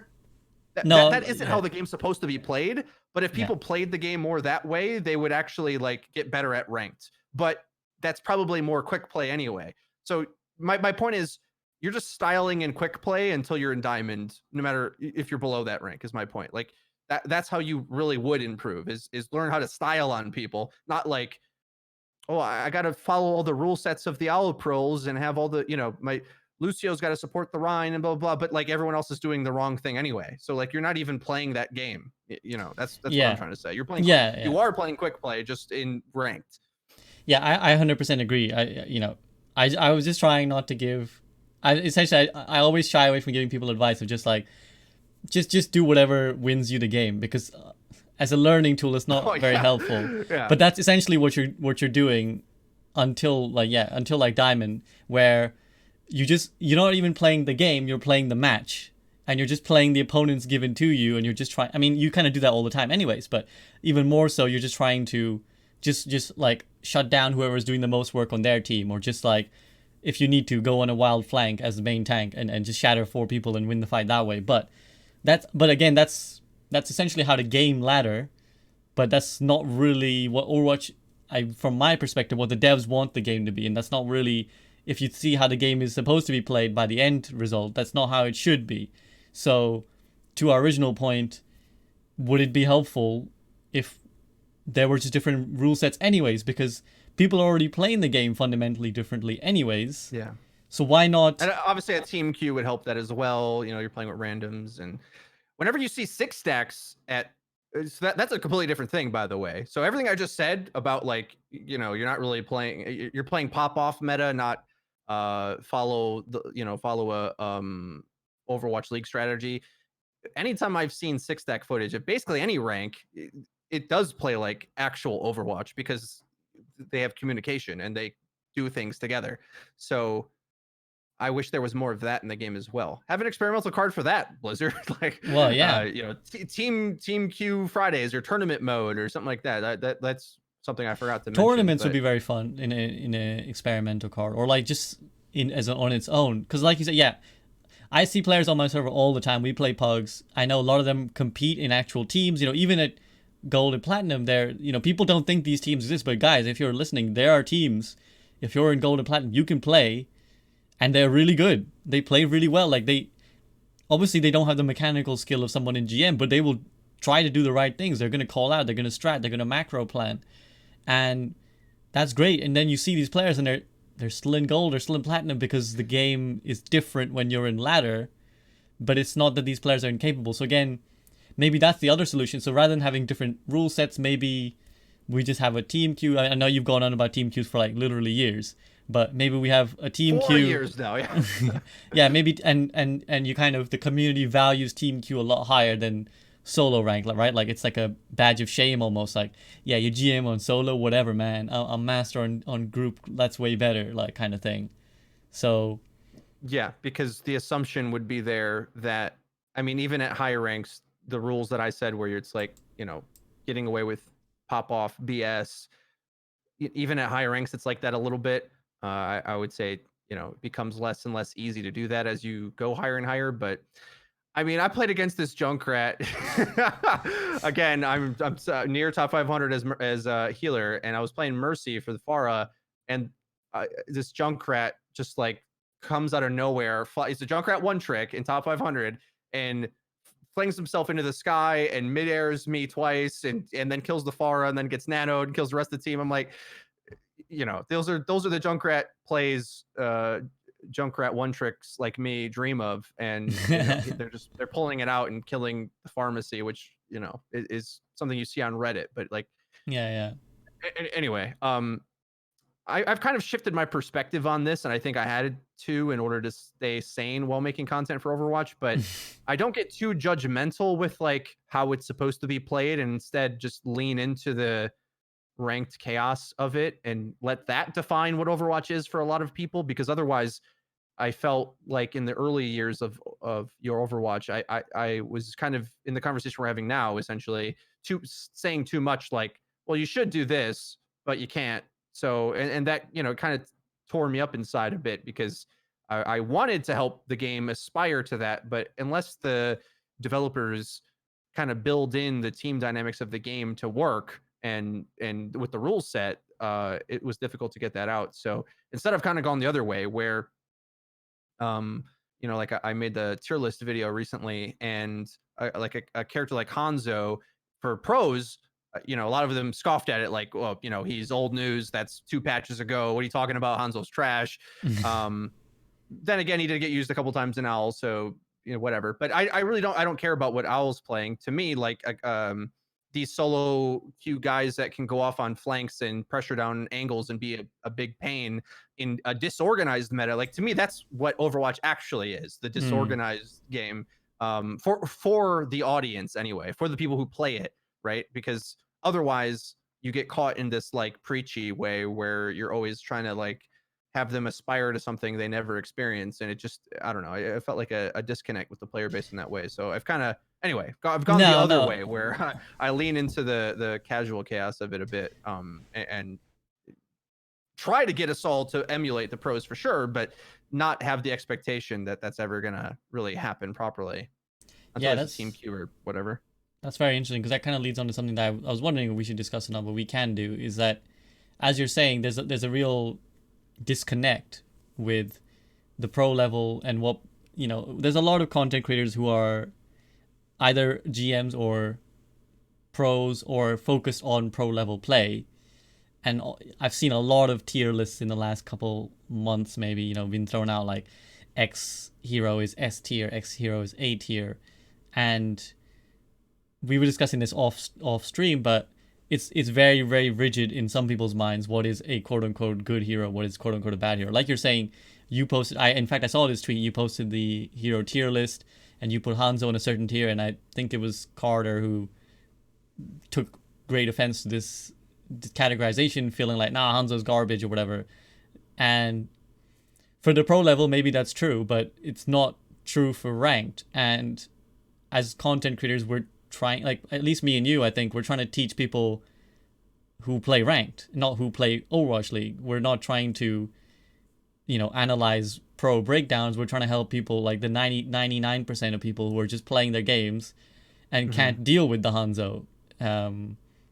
So yes. I'll get into it a little bit right now. So there's an interesting discussion generally about the rigidity of opinion, I guess you could call it, in Overwatch, where a lot of analysts feel like there's only one right answer. And this is something I just kind of interested in talking about, and I'll give you guys a relevant example for this right now. Let me just pull it up. Essentially, what I want to reference is this tweet by Avast. where he calls out Coach Spilo, who is the coach of the Boston Uprising, and or not the Uprising, sorry, the Boston Academy. And some of you might know Spilo. He was a content creator who came through Reddit, very very active on Overwatch University and competitive Overwatch. I've done a VOD review with him. He's around the community, but essentially, Avast in a clip on Twitch said that Orisa Ryan was garbage. Hot garbage were his exact words. Or no, actually, no, they were dog shit were his exact words. Sorry, dog shit were his exact words.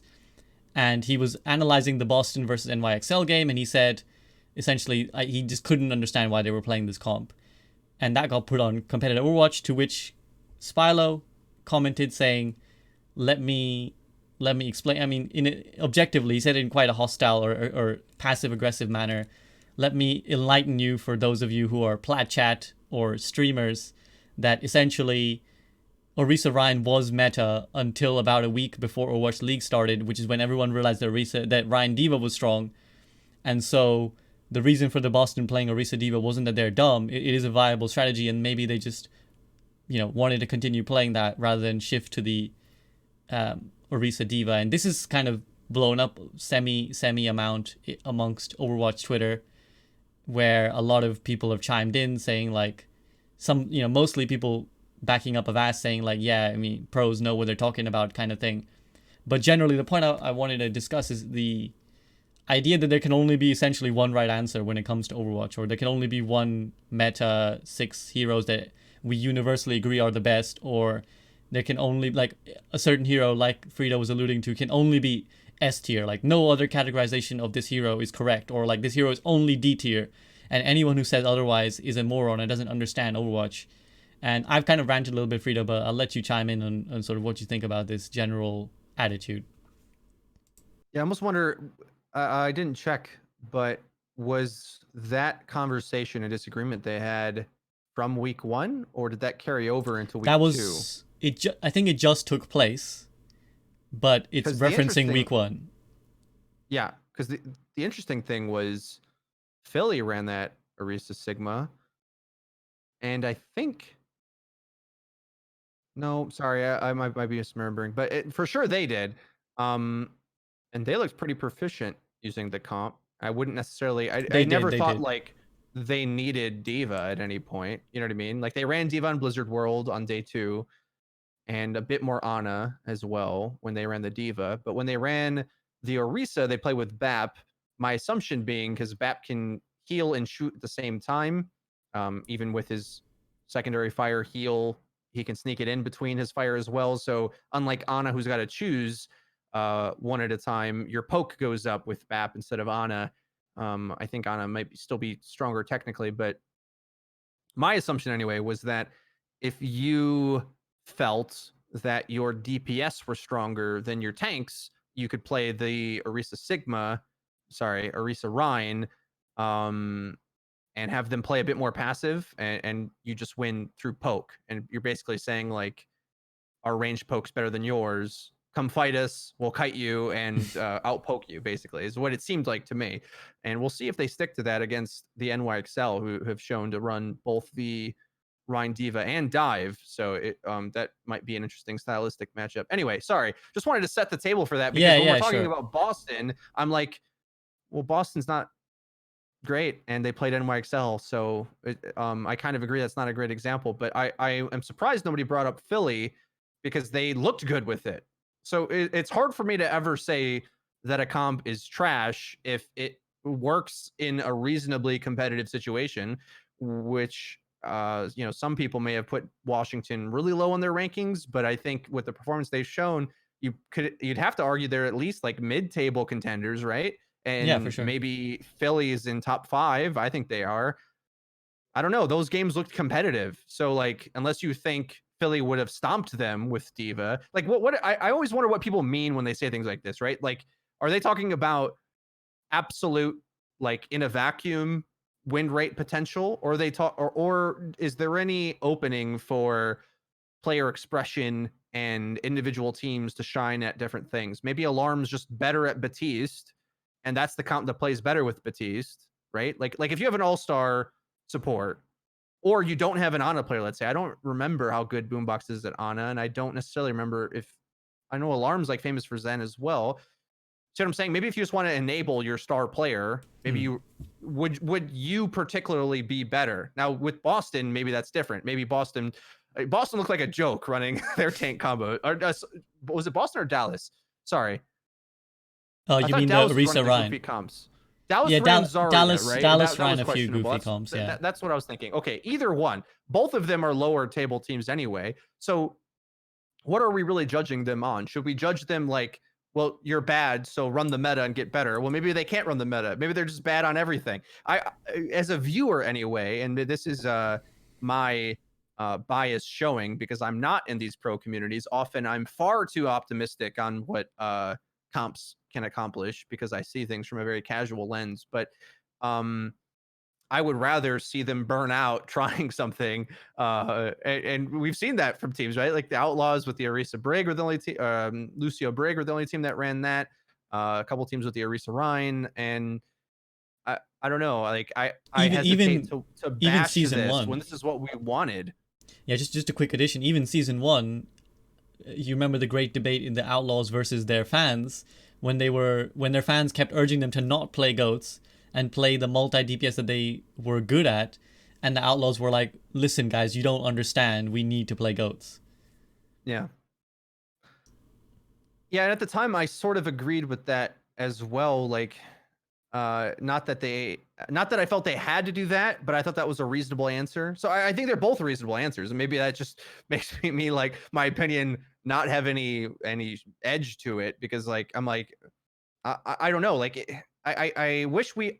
This is what I wish in the community. I wish we allowed things to go head to head more and enjoyed these debates more so than trying to shut other people down. There's a lot of people in this community that try to like just silence others and instead of like engaging their ideas and looking at their perspective, and instead they want to put a stamp on it and be like as you said, there's one way, and if you're not doing it this way, you're wrong. And I don't know. I think that just sucks all the fun out of the game and the community and in these debates we can have. Like you and I, we're not really sure if dive or brawl might be the next thing after hero pools, right? Like we this is the whole point of the game to me. Why are you oversimplifying it to whatever? Anyway, that's my little rant No, on no, that. I agree like 100%. Like it in a way it's endemic. Not to get too philosophical, it's endemic of society really at the moment where we are, where and particularly social media. I guess there's a lot of shutting down a debate and a lot of like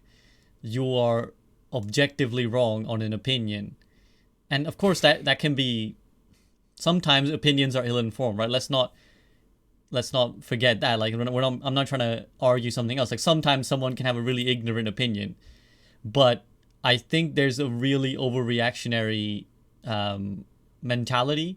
I think it comes from just Twitch and the general need to be like a hot take person, right? And be like somebody suggests something and you're like garbage, trash, like just really flippant takes on an opinion that doesn't necessarily align with what you think is the case.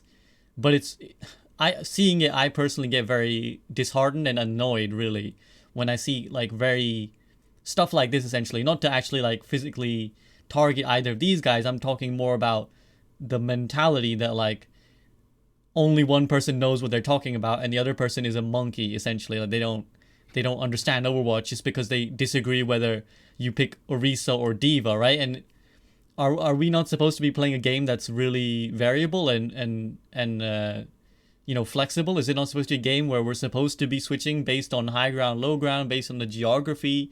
Is it so insane to think that one comp might be good in a particular scenario with a particular skill set of heroes that one team might want to run it over what is the meta? Like, I think it really damages the game that we have this mentality that we're kind of like, no, this is it. And I think the worst part is the discrediting, is the like you're garbage if you don't understand this and you deserve like no You're bad and you should feel bad. yeah, exactly, like your opinion is invalid from now on forever. Like I mean, even like everybody has a bad take at some points and it should be okay as long as you're not like I always say this, as long as your intentions aren't malicious, A, or B, as long as you're just not consistently churning out shit takes, essentially. At that point, you're you can be judged on the credibility of what you've been saying. But I don't see a crime in just coming out and being like, hey, could we try a reset, Ryan? Guys, would that be good? And I'd rather not see everyone be like, you're a fucking idiot. Like, you don't know what the hell you're talking about. Like, shut the hell up. And I'd rather see everyone be like, I don't know, man. I don't think it'd work, but hey, give it a shot. Like, I don't know. That's just my long-winded rant on this, essentially. I would like to try to devil's advocate this, as I tend to do on this show, but I here's the way that I end up having to defend this attitude from people I know, even that have this. Basically, it's a feature of all competitive gamers to some degree, where in order for them, you gotta understand, there's something that I've learned in life over the years, as you can tell, I've of the advanced age. Um, People, you have to kind of take people wholesale, right? So attributes that make someone good at something might make them a pain in another way, right? Where you maybe you're really good at in one area, but that no matter what comes along with it some negative downsides, and the person's a complete person.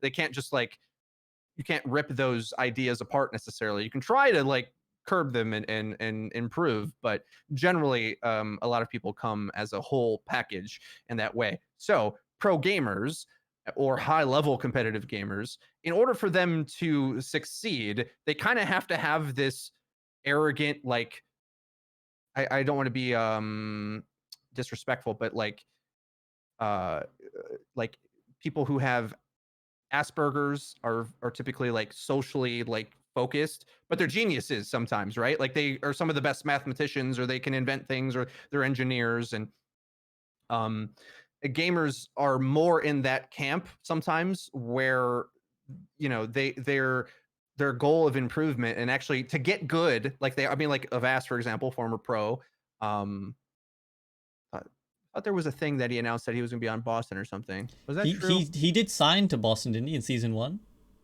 It was on Boston. Anyway, Yeah, he was whatever. on He the was bench former on pro, Boston.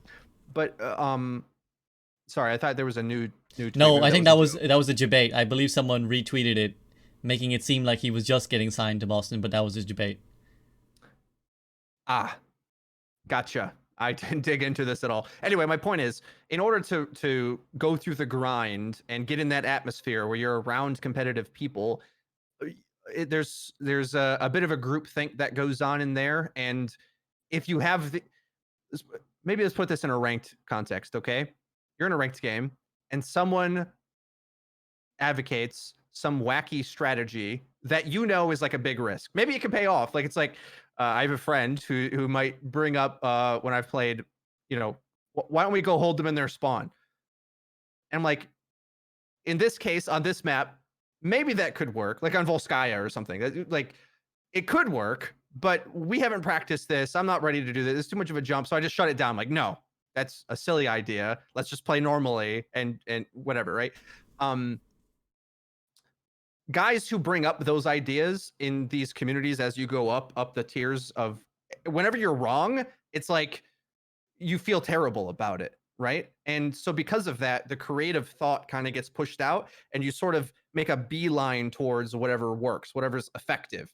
And there's little reward to be creative, because you could, Chengdu, I think, as funny as I say it, I think Chengdu literally did hold a team in spawn on Volskaya A. I'm pretty sure they Mm. did that, right? Like it would take a Chengdu. I was going to bring them up like just in general, but Yeah, they yeah. also did that, right? They literally did that play where it had mixed results, and it doesn't last a long time. But if you don't feel like you're good, that's the type of thing that if you don't feel your standard is good enough, then they're running goats will just try to dive them and create chaos at their spawn door, and they won't expect it. And the surprise factor hopefully gives us something to play with. So anyway, my point is, this is the personality type. Hopefully I've given enough examples to like flesh out this idea that in order to like succeed in that competitive environment, you kind of have to be that type of person, which is why a lot of them think that way.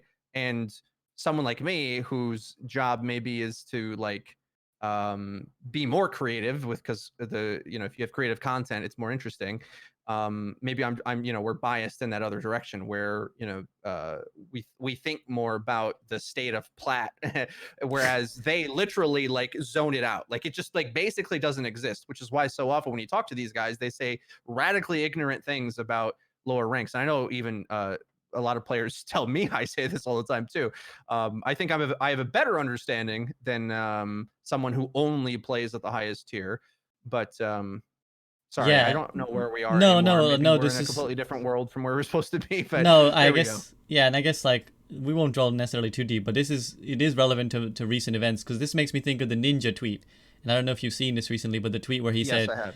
like essentially, it's just to paraphrase, he said it's just a game is a weak mentality that essentially will not allow you to succeed in video games, and of course he's caught a lot of flack for this in response because a lot of people have been like, well, that's not what everyone is trying to do when they're playing Fortnite. Not everyone's trying to be you. Some people just want to play the game and have fun.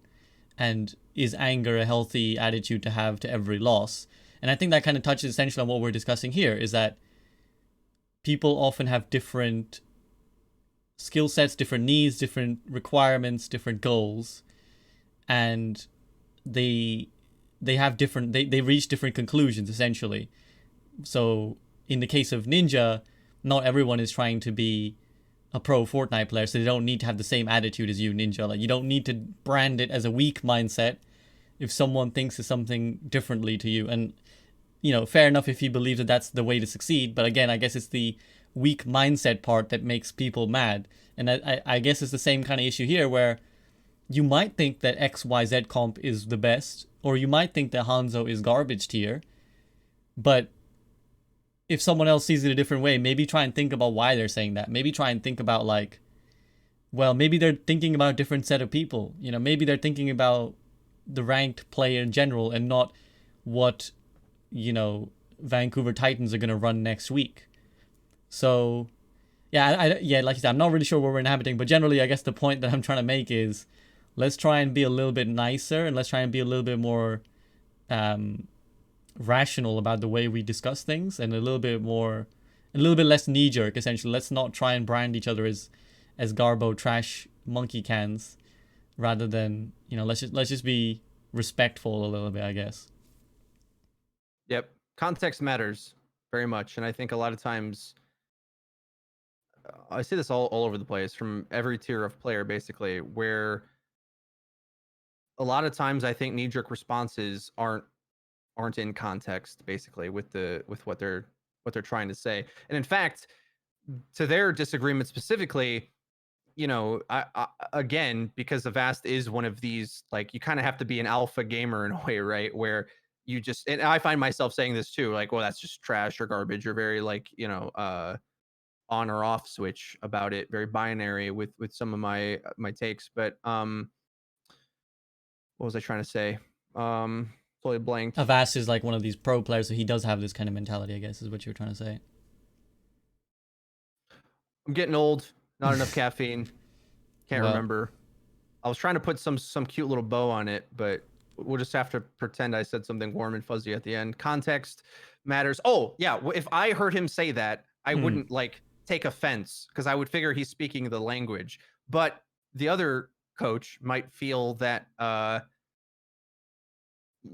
that it matters more in that context to him, maybe. Like to me, I would just write it off. Like, but I have to write off people criticizing things I do and say all the time, where I would go crazy, right? Because they just blatantly say things. I think a lot of people aren't used to that, right? And it's maybe that's a difference between being a content creator and just in a subset of the community, whereas making content in the way that I do anyway is a bit more wider, where I see like everybody and I try to talk to the whole audience, where I see these sub communities in Overwatch having their own conversations, and sometimes when they cross either internally or externally, there's problems of like the tone and the expectations and stuff like that. Yeah, because I've Not seen quite the cherry ending I was trying to go for, but I eventually got there once you my got there. Alzheimer's went away.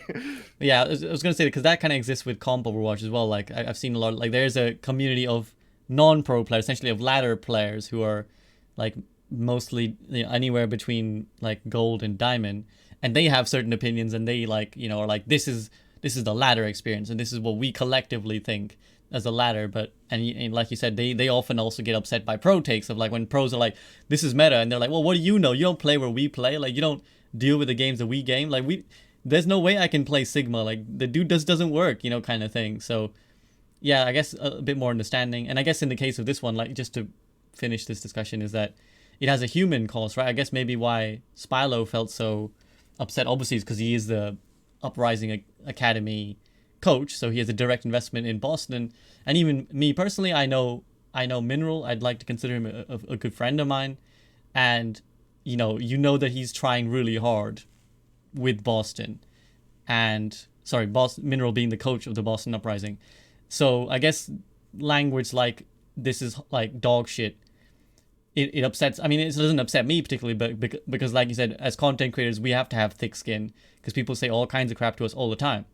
But it is upsetting for some people because they know Mineral, they know how hard he's trying, and to be kind of invalidated like that is upsetting for some people. So yeah, I guess like I said, let's try and be a little bit nicer. Let's not try and just shut each other down all the time. Let's try and have some healthy debate like we've been having today. Yes, I would never say that a pro team played dog shit unless they're Houston. Sorry, Houston. Sorry, Sorry, Houston. That was a rough apologies. weekend, man. They had the flu. Okay, I know they had the flu, guys. Don't jump down my throat. I just said it as a joke. I'm also not picking them to win this weekend, but Well, yeah, I it mean, remains to be seen if they can rebound after that. It looked rough. Jake is never coming back on the show now. He's like, F you, Frida.